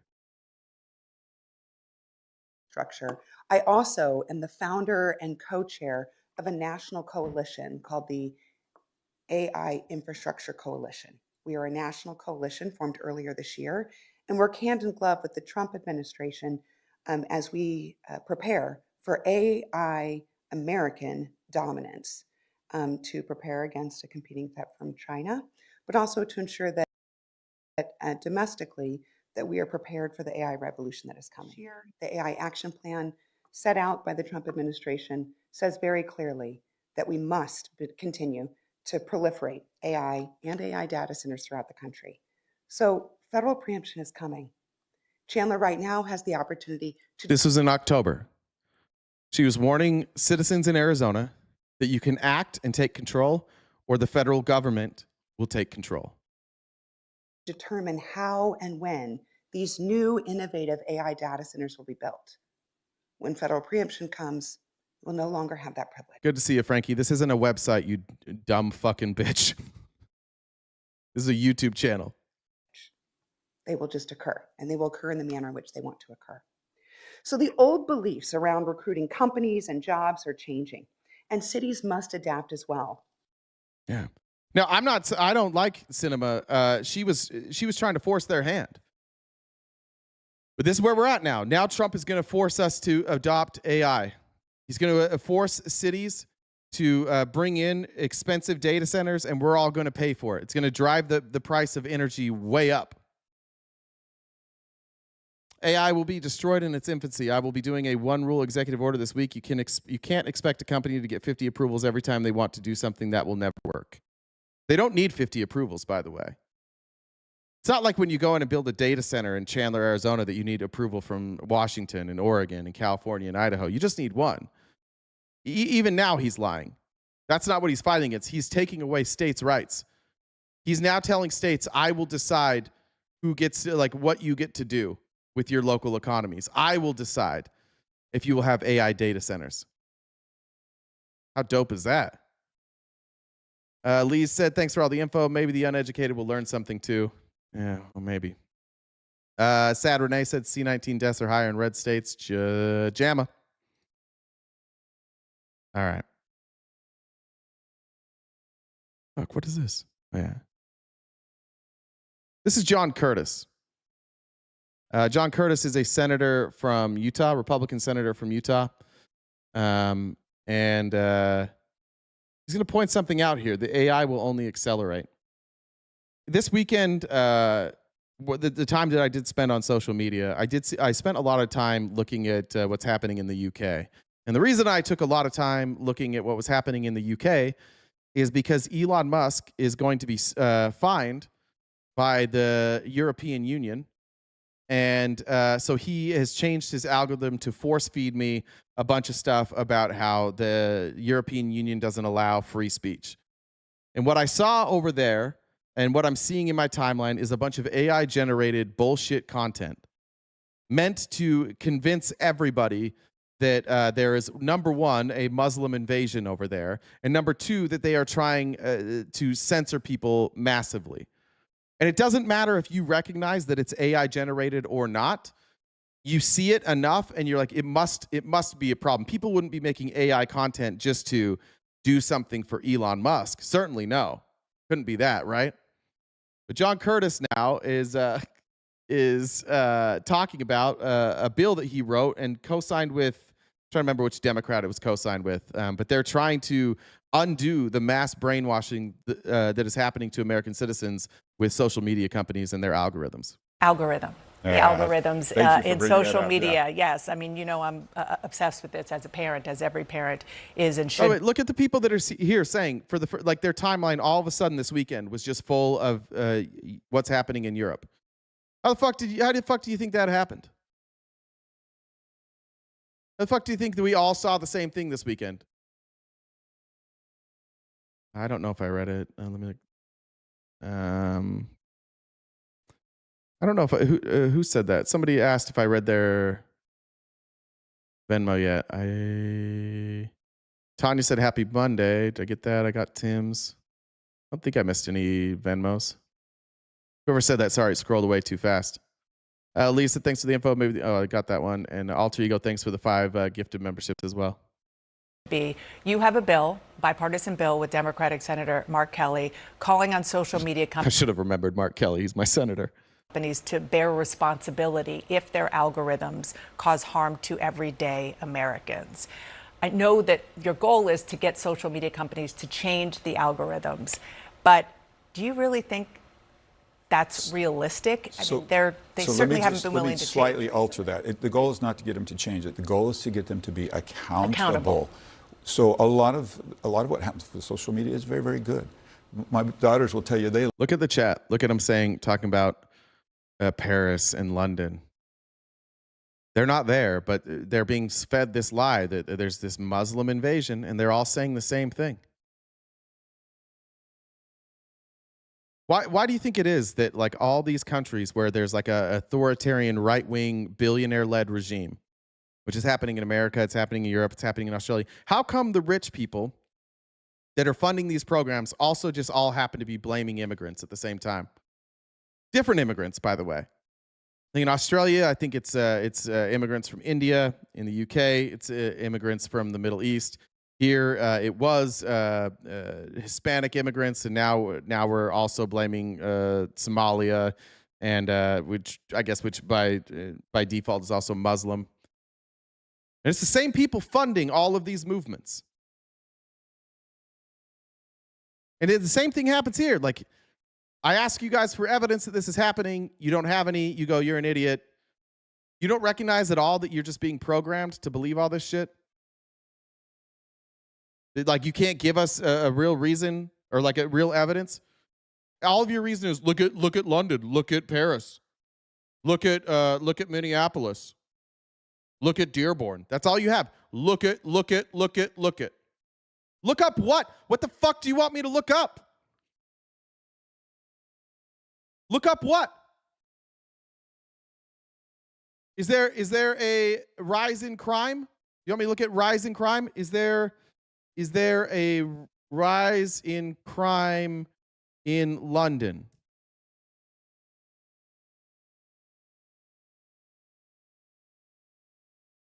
I guess you probably want me to by Muslims. Is that what we want to do? By Muslims? There's no evidence of general in rising crime by Muslims in London. Rather, official data and reports highlight a significant increase in anti-Muslim hate crimes and targeting of Muslims as victims. Oh, weird. So crime is up 40% in the last 2 decades, 31% in the last 2 decades in London, and yet it seems that there's a 19% rise in religious hate crimes targeting Muslims in England and Wales. Whoops. Oh, so it's the Muslims that are being targeted. So now what do you guys say? Yeah, dude. Yeah, right. Muslims make up a larger proportion of the prison population in London compared to England and Wales overall. So there's more Muslims in prison. All right, let's look that up.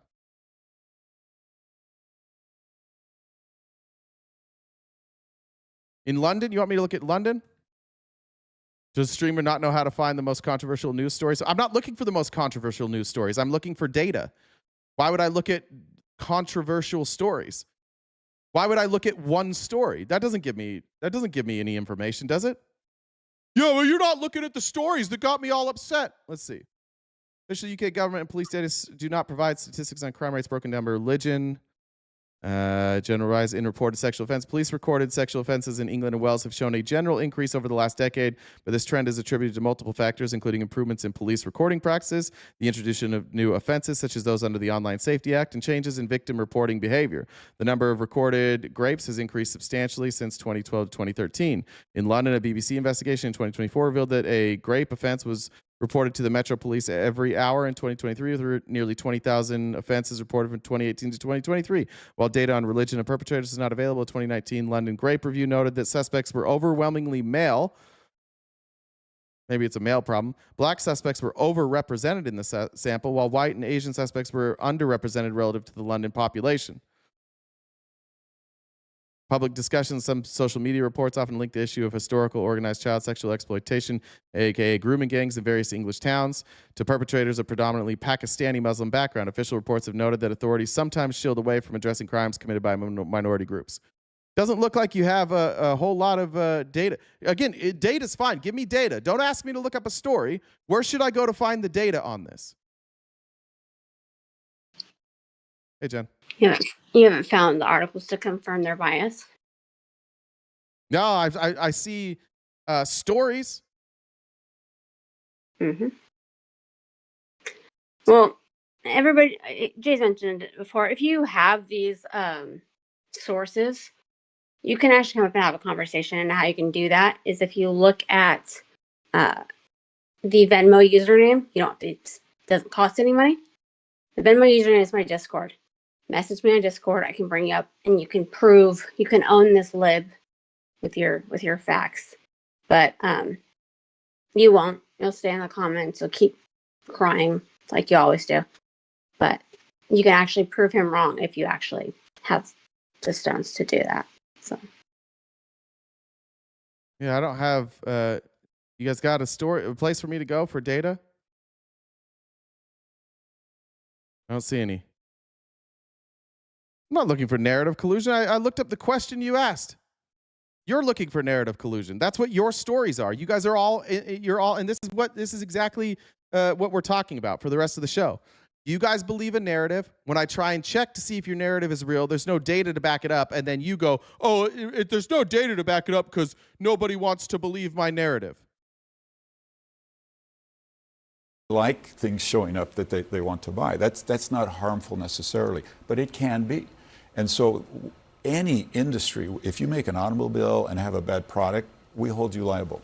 If you make a medicine and it's a bad product, we hold you liable. Why don't we have that same philosophy with our social media companies? And without that, there are no guardrails, right? There's nothing holding them back, and we know some very, very bad things happen with these algorithms. Traction? You have traction on this? Absolutely. I'm really pleased. I had two co-sponsors jump on it, Republican, Democrat, very quickly in the House, and they're great co-sponsors. And all my conversations with my colleagues are, yes, we need to do something. And they're finally pleased that somebody has actually got a proposal out there so we can start having this conversation.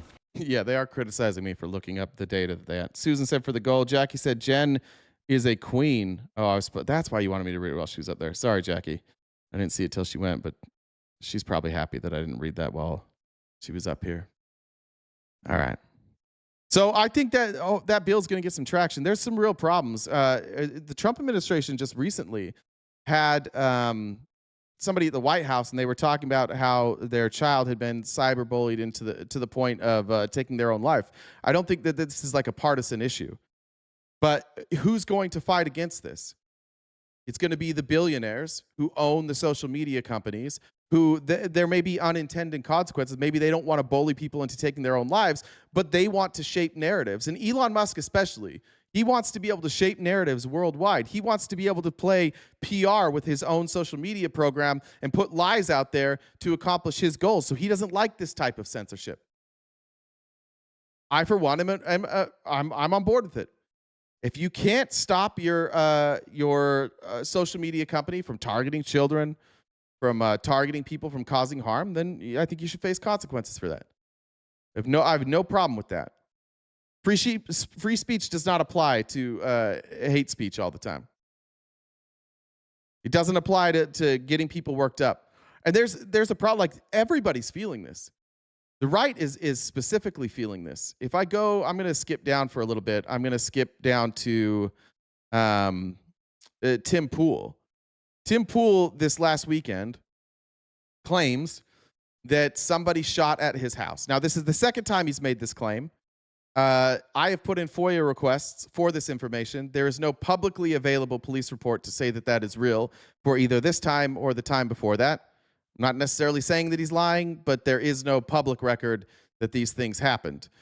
And Tim Pool is realizing that there's, like, words have consequences, and maybe the people on your side are a problem. I showed this rant from Tim Pool about Candace Owens, but I want to show Candace Owens here now. And now the right is feeling what it's like to be attacked by the right. Marjorie Taylor Greene is feeling what it's like to be attacked by the right. Sometimes the things that we say have real-world consequences. And it, generally speaking, is some angry, lonely white dude who takes what they hear on the internet and they go do something about it. We're going to lose the midterms. We're going to lose the midterms. Then we're going to lose in 2028. And it's because she's a piece of shit. Because instead of saying, guys, let's come together and figure out how to work together, she says the stupidest, retarded crap. And now everybody's running around divided and broken. For what reason? For literally what reason? Because it gets you guys all clicks. And none of you cared about being honest and clickbaity and dividing this country until it came back on you. You didn't mind lying about all of us. You didn't mind lying about Kamala Harris. You didn't mind lying about Joe Biden. You didn't mind lying about immigration statistics. You didn't mind lying about eating the cats and dogs. None of you cared when you were lying about all this stuff. But now that it's coming back and you're catching the heat, suddenly it's a big fucking problem. And that's fine. If that's what it takes for some of these folks to wake the fuck up, that's fine. I think that's generally true with people, that we don't understand the impact until the impact finds us. Because they killed Charlie Kirk in broad daylight, and we don't care about your stupid midterms. We just don't care. Like, they see how nobody cared when they were blaming the left. When somebody in here earlier blamed me for my words for the death of Charlie Kirk, none of you cared. When you blamed trans people for killing Charlie Kirk, nobody cared. But now when Candace Owens is accusing right-wingers, and then right-wingers are attacking the people that Candace Owens is accusing, oh, we shouldn't do this. We shouldn't accuse people of killing somebody else without evidence. We shouldn't accuse people's words of leading to somebody's death when it's on our side. Really?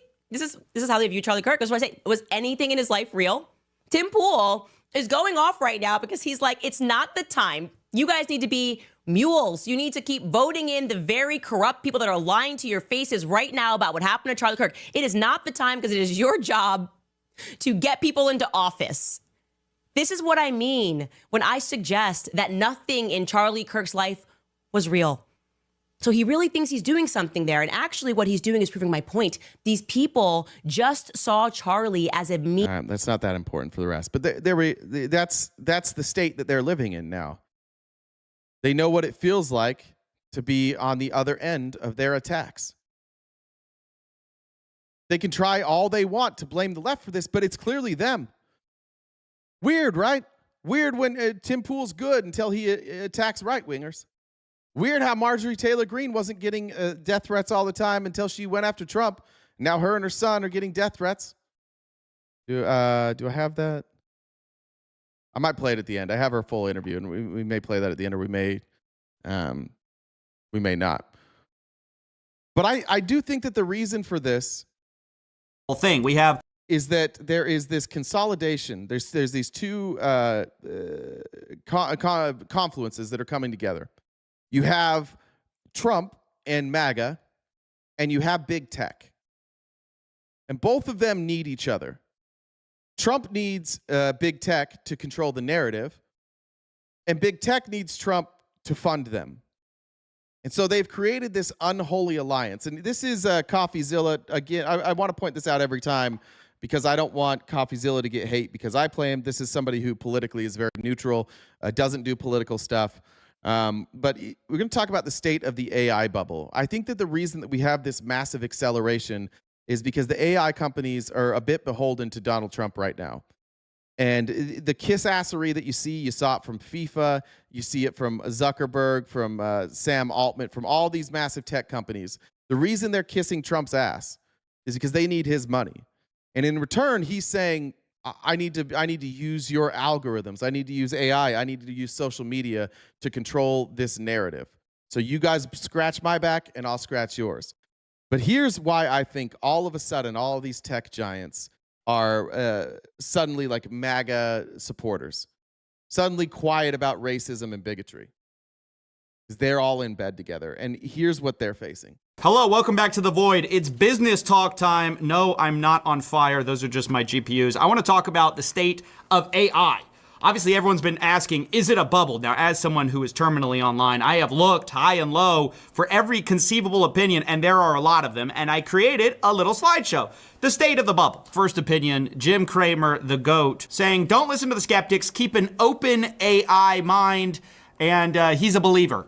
Even though there are countless AI skeptics, the market clearly believes that OpenAI can afford to spend tens of billions of dollars on AMD's highest-end chips in addition then they came.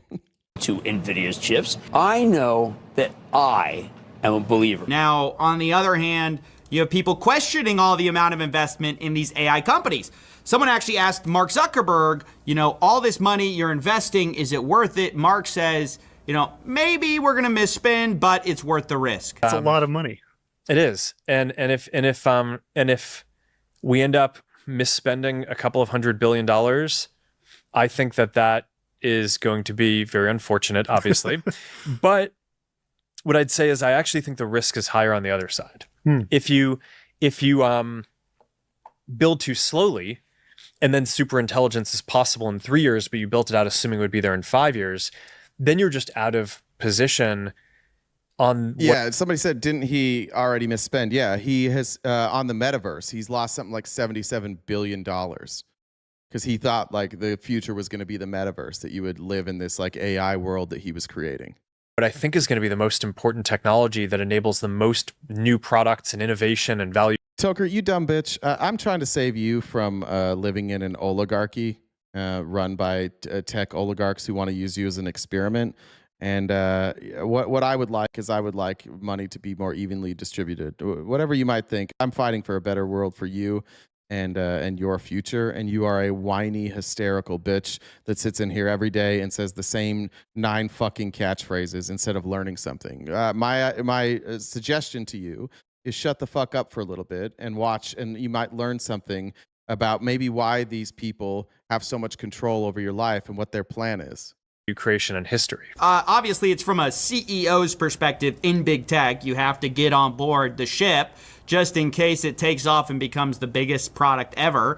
But then you also have people, outsiders maybe like Hank Green, who are looking at a series of bubbles and saying maybe this is a bubble. It took a little bit of time for me to parse. And once I did, it kind of terrified me. I'm going to show it to you as well. What a good little visualization we have on our hands here. How NVIDIA and OpenAI fuel the AI money machine. It just seems messy. It seems like bubble mechanics to me, you guys. So yeah, Hank Green says maybe looks like bubble mechanics. I'm going to remind you guys that we're doing short clips here, so... You know who weirdly isn't saying it's a bubble?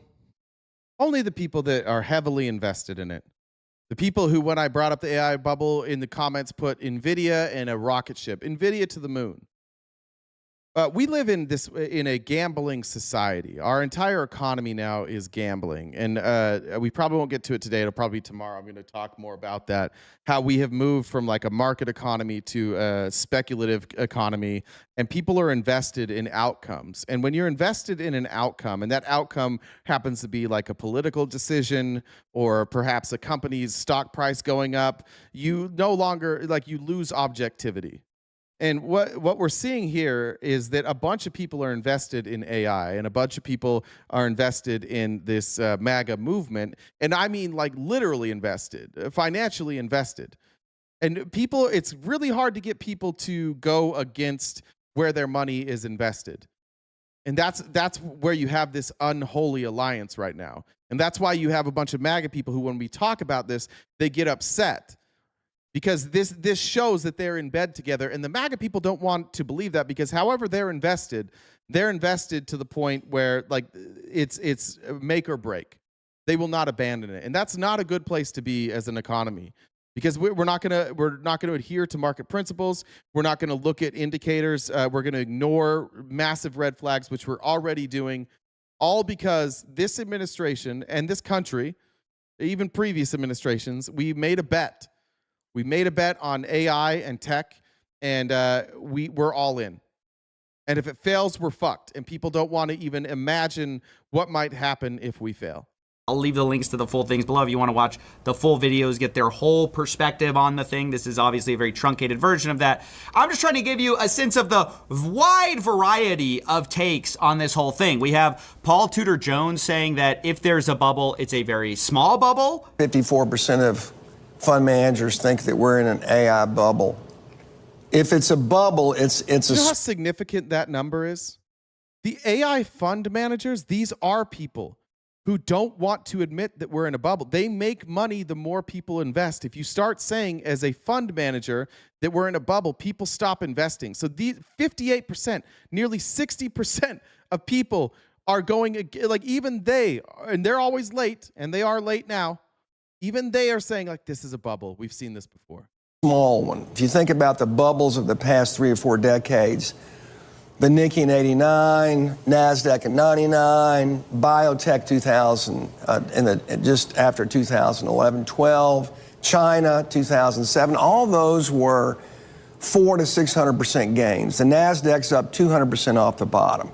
So I don't know whether we're going to blow up. But if you take out the 5 most profitable, or not profitable, the 5 most valuable companies that are all propped up, not by their own earnings, but by speculation, then the NASDAQ has lost money. We have to be honest about these companies. They are not that valuable because of their profits. They're that valuable because people speculate their future profits. And the speculation is wild. It's something like 200x their current profits. I'm not sure. How are these AI companies going to recoup?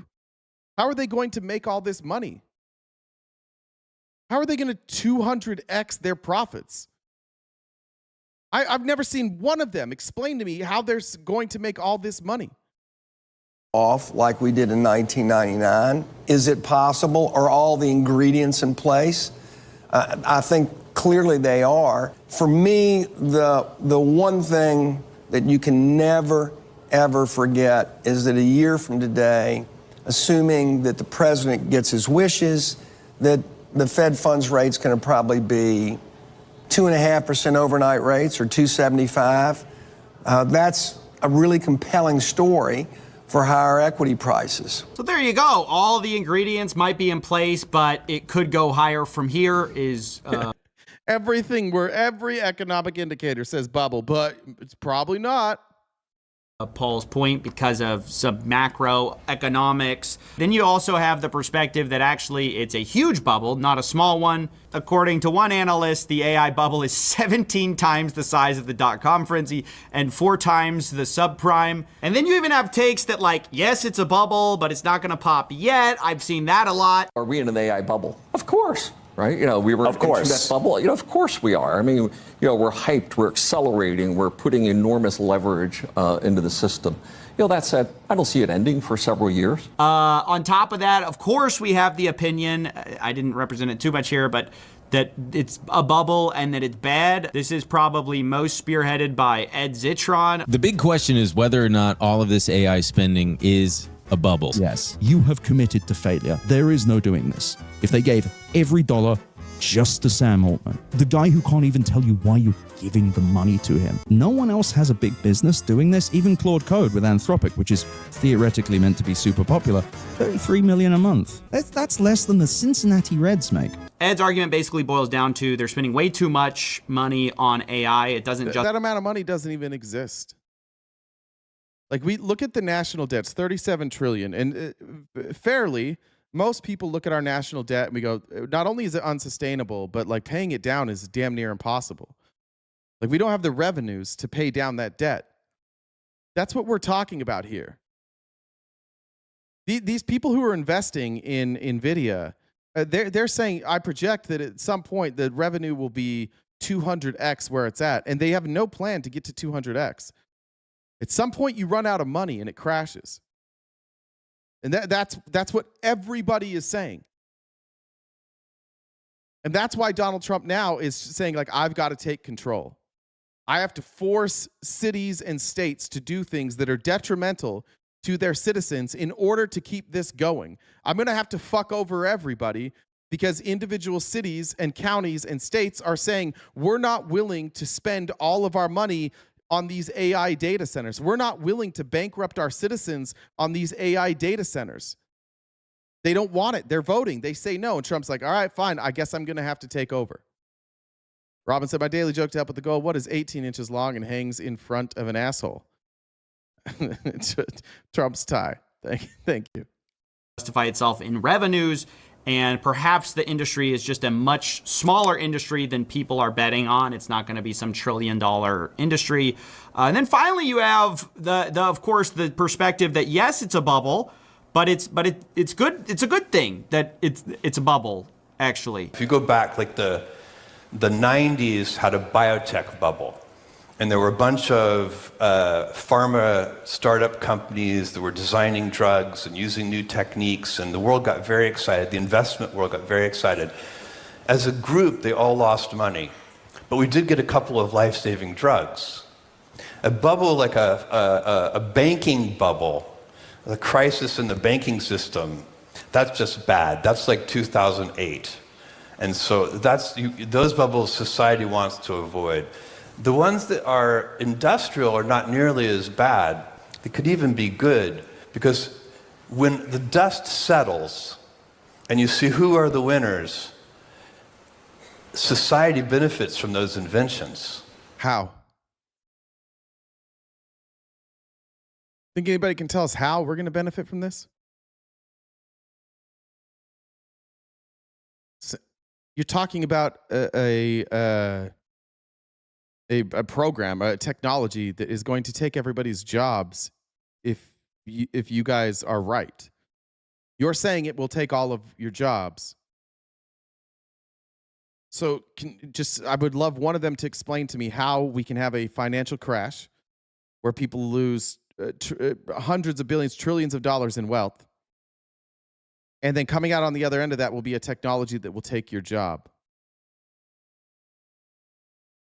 Do you notice how none of them can tell you? Did you notice this? They all just keep telling you it's going to be okay. How's it going to be okay? I haven't heard one of them tell me what the plan is going forward. They just tell you all the things that AI is going to be able to do. But if AI is going to be able to do all that stuff, what do you do with people? How do people eat? Are we all not going to work? And then how does that square with this Republican mindset that you need to work in order to be happy? Are people just going to how does that square with your ideology? Haven't you been saying that forever? That people who just leech off the government or who just get stuff for free, they're not really happy. You have to dedicate yourself to something.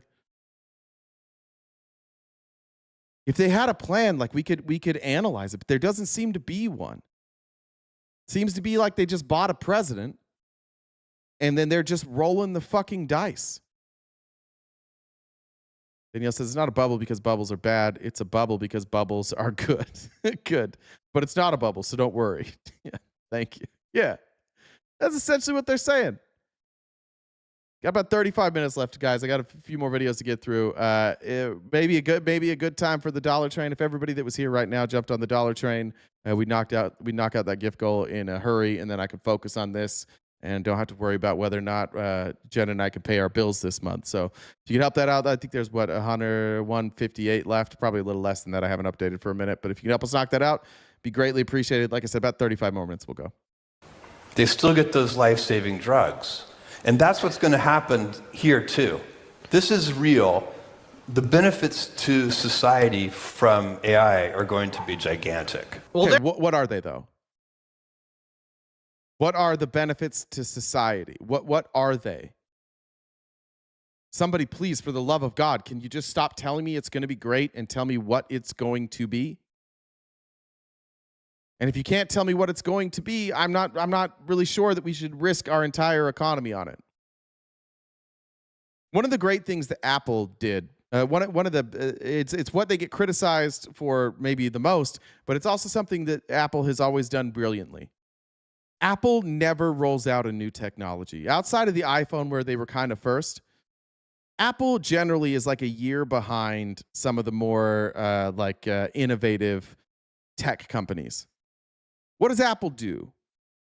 They wait, and then they see what works, and they make sure that it works, and then they put it into a more seamless software, and they make sure that everything works really, really well. They basically had one major fuck up when it came to phones, and it was Apple Maps.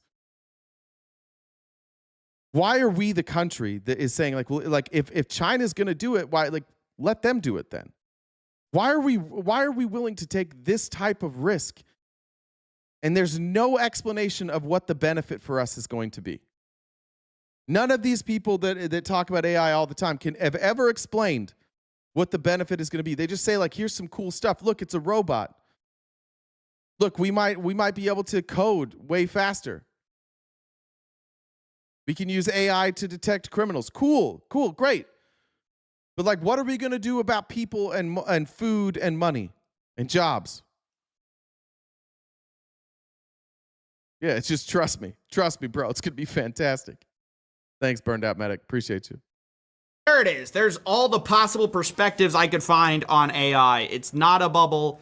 It is a bubble. It's a small bubble. It's a big bubble. It's a bad bubble. It's a good bubble. And I just want to remind you that nobody really knows what the future holds, lest you want to go ahead and short the market. Just thanks, Natalie. Thanks, Asa Sophia. Know that timing the market is never really that easy and usually fails. So I'm certainly not advocating anyone run out and change their financial position. I just wanted to summarize what has been confusing me lately, which is that I've been looking at this industry wondering, is it a bubble? And if so, how big? And when is it going to pop, if ever? And so far, I've heard from a lot of people, some smart, some not, and almost no one agrees. Well, at least on the specifics. I should say, as I was reviewing this, I was like, well, actually, most people think it is a bubble of some kind. It's just like, is it a good bubble, bad? Like, what type is it? That's where everyone disagrees. I will say it was hard to find people who said there's no overspending going on. I think I even found a Sam Altman quote saying that, in a private dinner, he acknowledged that maybe some people are going to overspend. So I think most people who are paying attention, I guess I should say, will admit it's frothy. But exactly how bad things are, how unsustainable things are, is where everyone just kind of wildly disagrees. And yeah. Okay. All right. Wasn't me said tell Zelwood he's fingernails on the chalkboard. I don't know who Zelwood is, but sorry, Zelwood. You are fingers on the chalkboard. All right. I want to move into some of the brainwashing stuff. This is Jake Bro breaking down better kind of what I saw this weekend. Elon Musk is in an all-out war with the EU, and dipshits on the internet who think this is a real thing that we just talked about. Remember, I brought it up momentarily, and you had the crazy right come in here and tell us that the EU is being invaded, that Paris is being invaded, and then when we asked for numbers, they don't have any. When we look them up, it doesn't back up what they're saying. They're all just like, you're all just carrying water for Elon Musk. This is the very thing I declined to do for the Democrats this weekend. That I will not carry water for you while you do absolutely fuck all. While you tell me that you're concerned about something and you do nothing about it. That you guys are just carrying water for Elon Musk. You're spreading conspiracy theories and you're doing your xenophobia all over the internet because you're easily duped. And this is all to benefit who? Elon. You get no benefit from this. And here's an explanation. And let's cover the prime culprits, the guy who's really behind everything. Twitter gets a $140 million EU fine for breaching content rules, but TikTok settles. This is Elon Musk having a meltdown because the EU fined him for failing to adhere to regulations. The EU should be abolished and sovereignty returned to individual countries so that governments can better represent their people. The Russians agree. Yeah. Dmitry Medvedev, why is he always siding with Elon? Why do you guys always side with Russia? Why do you all sound like Russia? Who benefits from the EU being abolished? Do you benefit? No. Do I benefit? No. Who does benefit from that? Elon Musk benefits. Russia benefits. Why are you all carrying water for these folks? All they had to do is make you feel like you're in danger from some immigrants, some people that look different than you. And you're like, I'll carry your water. Thank you. Elon Musk. Yes, Toker, you're just racist. Yes.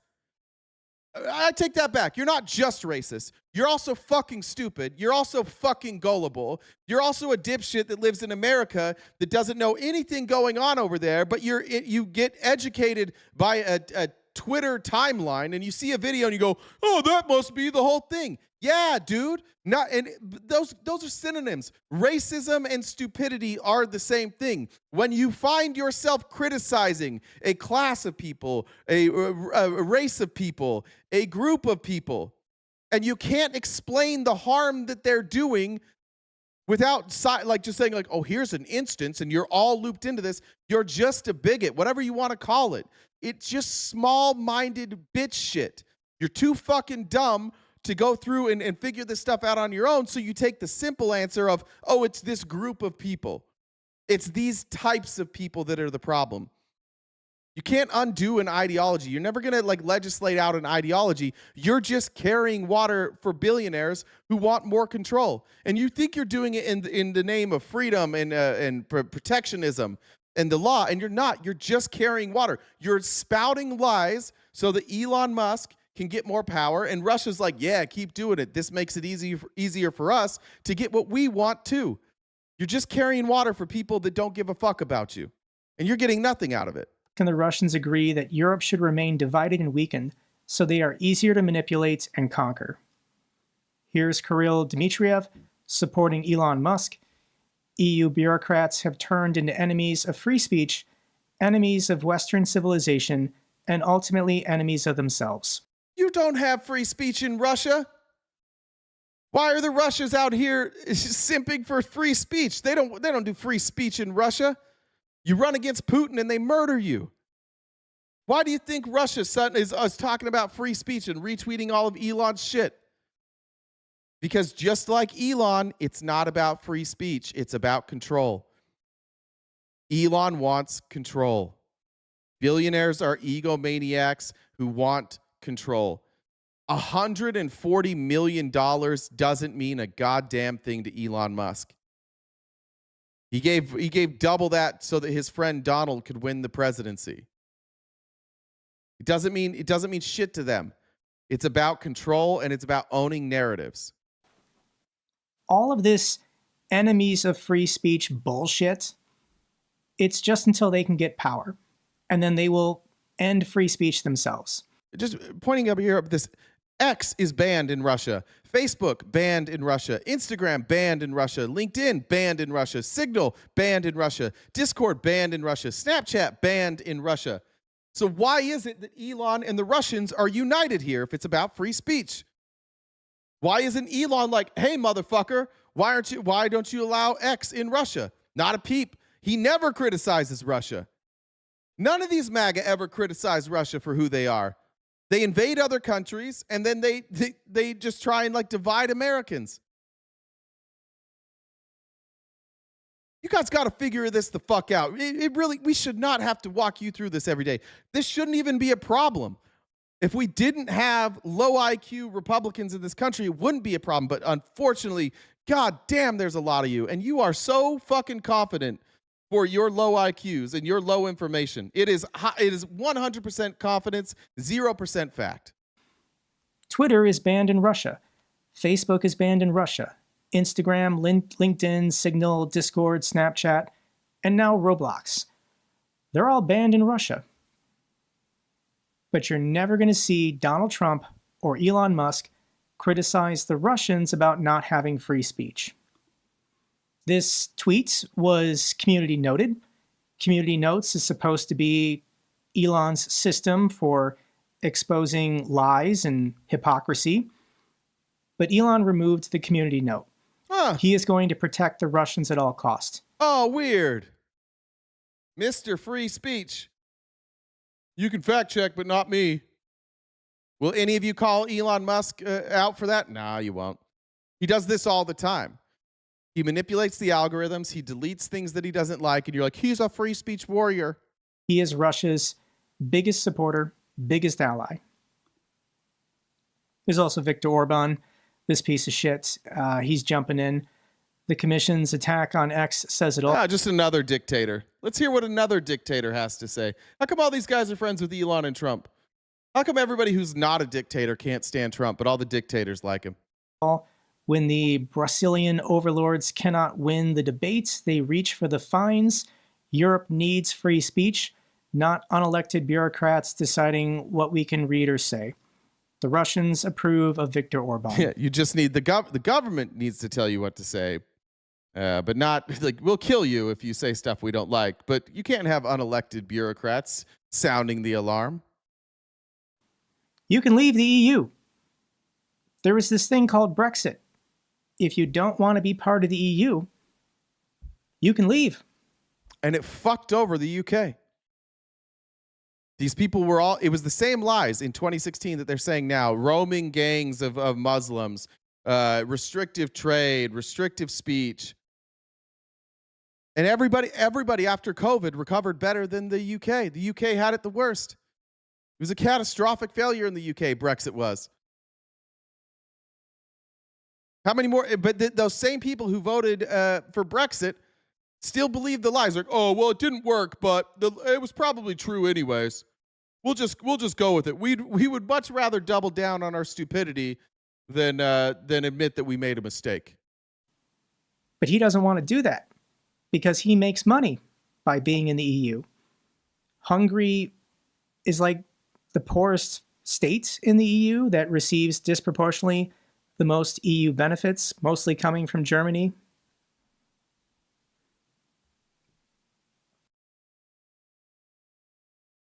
How come you guys are on the side with dictate? We're not fascists, but all the fascists love us.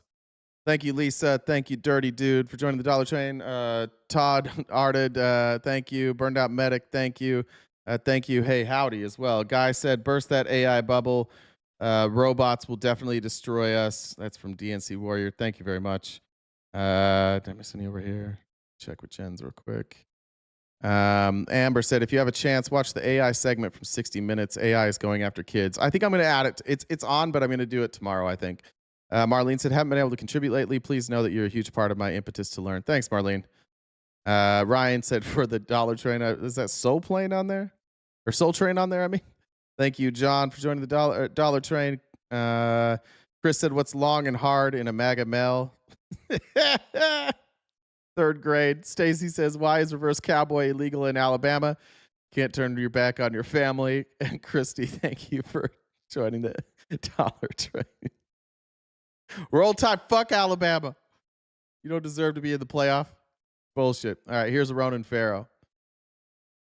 This is not a partisan issue. I want to be clear. Like, everybody agrees that people can be manipulated by social media, and it shouldn't be something that we just like look at Republicans. Like, there are people on our side of the aisle who buy into lies as well. Like, this can happen to anybody. We should all be on the same page here. That if you're going to be a publisher like these social media companies have been deemed to be publishers, then they should also be held accountable when they allow dangerous misinformation or lies to be spread. I don't know why this is controversial.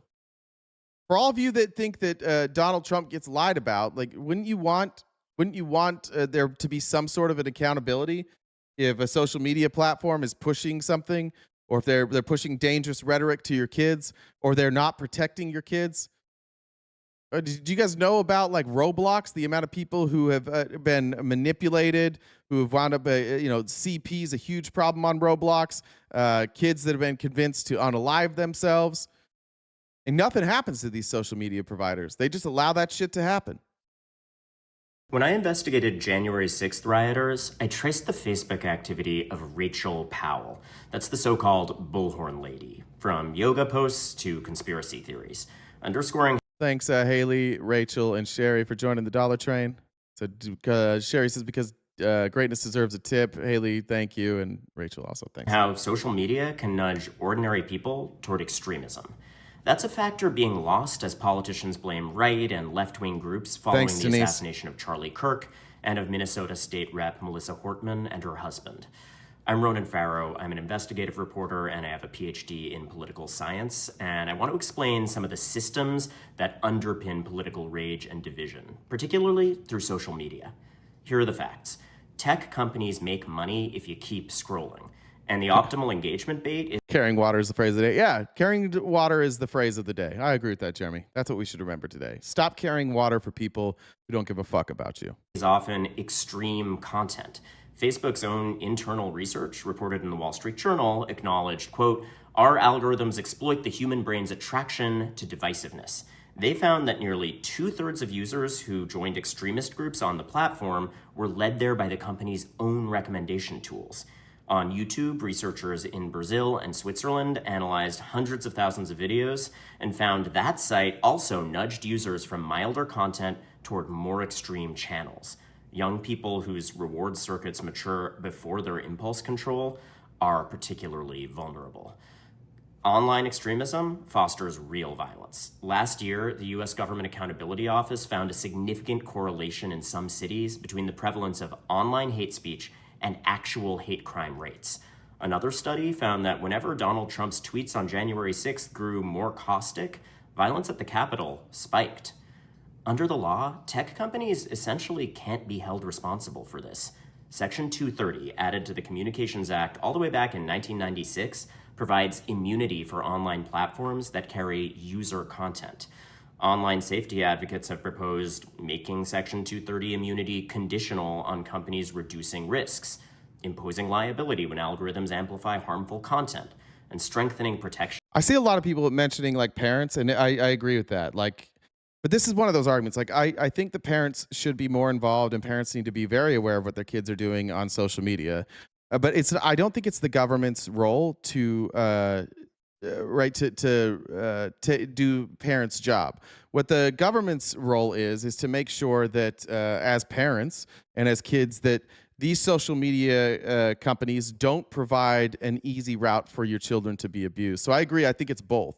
I think that culturally we need to make sure that we're not just handing our kid an iPad and saying like, go do your thing, that we're not handing them an account with Roblox and a headset and not monitoring that. Like we watch very closely what my daughter does online, and she doesn't chat, she doesn't throw on headphones, she can't play games where she's interacting with people, and if she does, we'll address that when it comes. So I think it's both, but there needs to be some sort of recourse for when children are groomed. We wouldn't say like we wouldn't say that about kids who are groomed outside of the internet, right? We wouldn't say that like if a child is groomed by their teacher, we don't go, well, fuck it, the parents should have stopped it, let's not do anything about the teacher. No, we go after the teacher too, and then we criticize the parent like, you should be paying attention to the text messages that your kids are sending. You should look at their social media. You should pay attention. You should know where they are. It's both. But the government does have, I believe, it is laid out in the Constitution, the government does have a role to protect us. That's part of it, to promote the general welfare, to provide for the common defense. Those are things that are laid out in the preamble to the Constitution. I think it's both. But I do appreciate those who are also advocates personally of, hey, parents need to do their fucking job too. It's not if you're giving your kid an iPad or a tablet and saying, go parent my kid, that's on you too. I agree. For young users.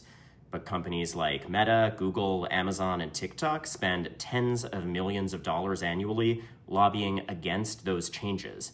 They argue reforms would hurt free speech and expose them to lawsuits. You just said, go dogs, we put belt to ass. That's right. To be sure, there are valid concerns about free speech, but we know that meaningful reform is realistic because the rest of the world is doing it. The EU Digital Services Act requires major platforms to assess risks, to open up to audits, and if they fail to do so, imposes potential fines. And Germany, the UK, Brazil, and Norway have all also passed meaningful measures the US lacks. So next time you hear a politician just blaming the other side, consider the vast systems stoking political violence. But think about this, like the right is actively engaged right now in criticizing the EU because the EU is trying to get Elon Musk's company to follow along these laws where they can help parents keep their kids protected. And Elon tells you they want to censor information politically. They want to censor the information about violence. And of course Elon's going to say that. Of course Elon never brings up the fact that people are abused on his website. Of course Elon doesn't bring up any of that. And of course Republicans don't bring up any of that. But why in the world are we carrying water for the people who will not open up and say, hey, yeah, help us be accountable here. Let's help each other make sure that we protect kids. Let's make sure that we're not just like getting everybody so pissed at each other that they can't conversate with their neighbors. For somebody who spends their day online all day arguing politics on Twitter, you are not a happier person, but also you are not in reality. Most of the people outside your door don't think about the same stuff you're talking about, probably don't even know about the stuff that you're talking about. And there's got to be some sort of accountability for these platforms that drive that type of engagement, that profit off of dividing people. I don't know why we are so against telling them, no, we don't want that. And the fact that until the U.S. updates Section... Who am I carrying water for, Ghostbuster? Who am I carrying water for? Explain it to me. That's the end of that clip. I would love to hear that. Because here's like where we're at now. This is fucking alarming. This is according to the Manhattan Institute, based on people who self-identify as conservatives or liberal and what they believe in. Current GOP, 65% believe that COVID-19 linked from a laboratory in China. The evidence says, at best, that they don't know. It's a majority believe that. They haven't been able to make that link yet. A majority believe that. 51% think that the 2020 election was decided by fraud ballots or hacked voting machines. We have no evidence of that. 41% think the 9/11 attacks were carried out by additional actors beyond just Al-Qaeda or other Muslim extremist groups, likely orchestrated or permitted by the U.S. government. Don't really have evidence of that.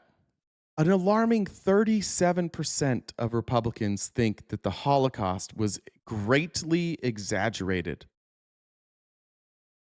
Greatly exaggerated. 36% think the moon landing was fake. And 33% think vaccines cause autism. This is on purpose. You dumb people down by going after like scientific data or like primary sources. And you get people to start believing in stories and narratives. And that's how you get people. Like, listen, I wouldn't rule out any of these. There's not one of these that you can completely rule out. But these people aren't saying, I'm not ruling this out. I'm saying this is what happened. Meaning, all of these, they don't have evidence that can prove any of this, and yet they believe it. This is the argument that I have with my parents about the way that I was raised, and the biggest thing that we have a disagreement on. I say that the way that I was raised set me up to believe things without evidence. And it was a conscious decision after years of believing shit that wasn't true. It was a conscious decision I had to make and an effort that I consistently have to make every day to not believe something without evidence. But I was conditioned to do that. And frankly, if you are a religious person, if you believe in God, if you believe in a higher power, if you believe in any of that stuff, you have to know and be aware of the conditioning that comes along with that. You can still believe in God and not be somebody who is just easily manipulated and conditioned, but you have to be aware of it. And it's the little tricks that they use to condition you that nobody ever talks about. Like in my church, and I think in Christians in general, Christians regularly say, I know that God is real. That is a lie. They do not know that. Saying I know for a fact, 100% know that God is real, is conditioning. You are conditioning yourself to believe things that you don't have evidence for. And if you're somebody who's already been conditioned like that, like we just learned all sorts of things throughout my life. I was taught that coffee was bad, that it turned it was a commandment from God not to drink coffee. But then when I would tell people why I didn't drink coffee, I would talk about tannic acid and how tannic acid actually turns your heart, like your stomach into like a hide. Just like they use tannic acid for tanning in order to like make leather. And I would tell people that's what happens when you drink coffee. That wasn't true. There was no scientific backing to that. But why? And even when I was shown that evidence, I said, no, I don't believe that. I was told that the Native Americans, the indigenous folks in America, were the principal ancestors of, get this, Jews that came over from Jerusalem 2,000 years before, and the reason that their skin was dark now is that they didn't listen to God, and God cursed them and turned their skin dark.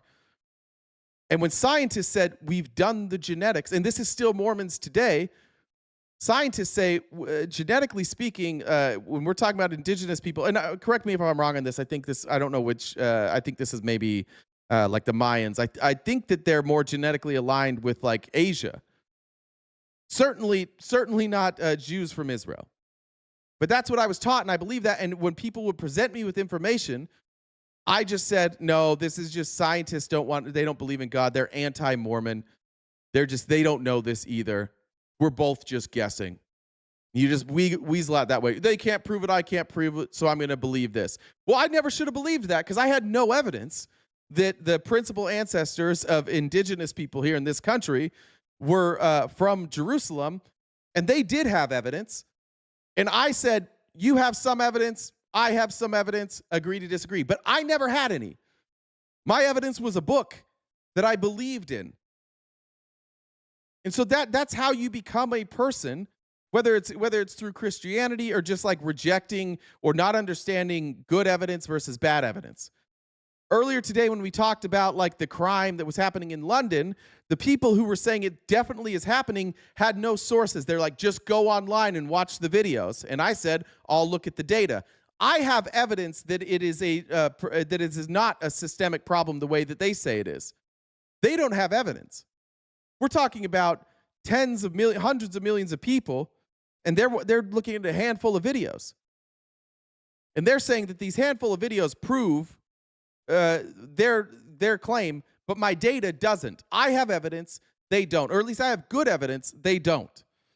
And that's where we're at here. That's how we get to this point. None of these claims have evidence to back them up, and yet a majority of the GOP believes that the election was stolen and that the COVID leaked from a lab. And then about 40% in all of these other things that they don't have evidence.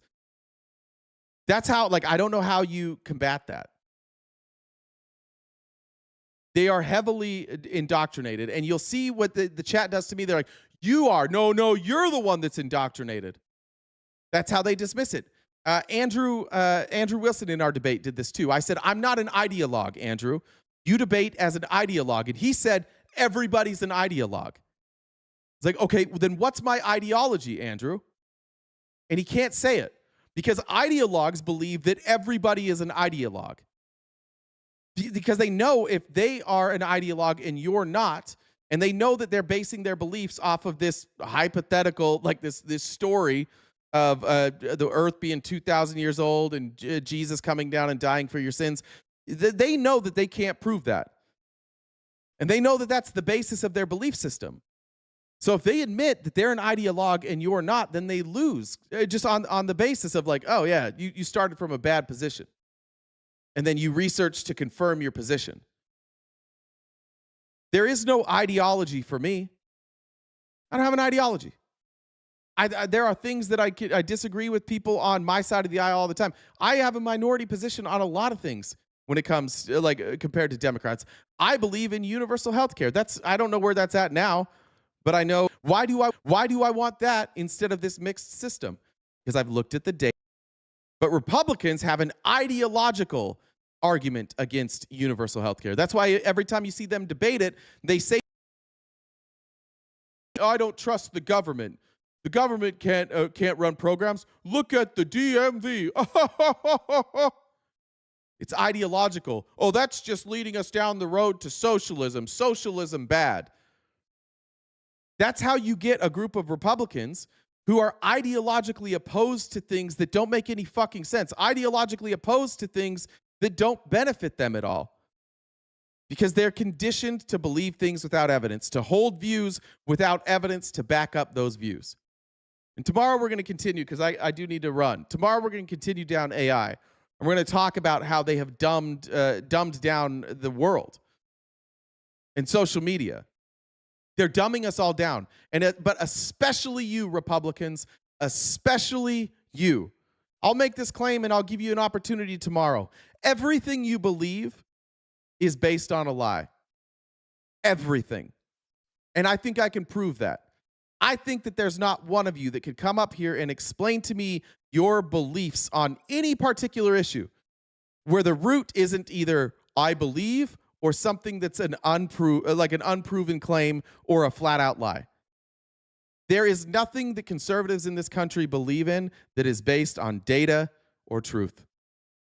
And I think we can back that up over and over again. And if you are not a thin-skinned, dumbass pussy, you'll download Discord right now, and tomorrow you'll come up and we'll have a discussion about it. But I'm guessing that you won't. All right, I got to run. Let me check messages one more time. Sad Renee, thank you very much. Janelle, thanks for joining the Dollar Train. Sheila said, ask a Christian why verses were added way later. Good question. How many of you could repeat all the things I said today? Or how many of you could repeat anything I said word for word today? Not very many of you, but I'm supposed to believe that the Bible, which was written decades after Jesus died, that all of that stuff is word for word verbatim. That's really what happened? I don't think so. It takes faith, it takes belief in order to do that. And faith is then viewed as like, it's a good thing that you ignore data and just believe in shit otherwise. I know you don't, Toker, but you are remarkably stupid, and you are remarkably irrational and hysterical and emotional, and you're here for hours every single day, and all you ever do is insult me. But you never come up with any counter data to anything I say. I think you're kind of a bitch, if we're being honest. And I look forward to seeing you tomorrow, same time, same place, 8:30 a.m. to noon Pacific Standard Time, right here, wherever you're watching today. Remember, next Monday, we have our next movie night in Discord. Make sure you're a paid member, either on TikTok, Twitch, or YouTube, and you can join us for those movie nights. Thank you, everybody who gifted subs today, and thank you for the Dollar Train. We did knock out the goal. We'll be back tomorrow morning, so find us there. Also, I'm available on Cameo and any other social media platform. There's merch in our bio, which I need to update some new merch. I have some ideas, but I say that all the time, and we'll see if I follow through on it. Until tomorrow, everybody, take care of yourselves, stay cute and cool, and have a great summer.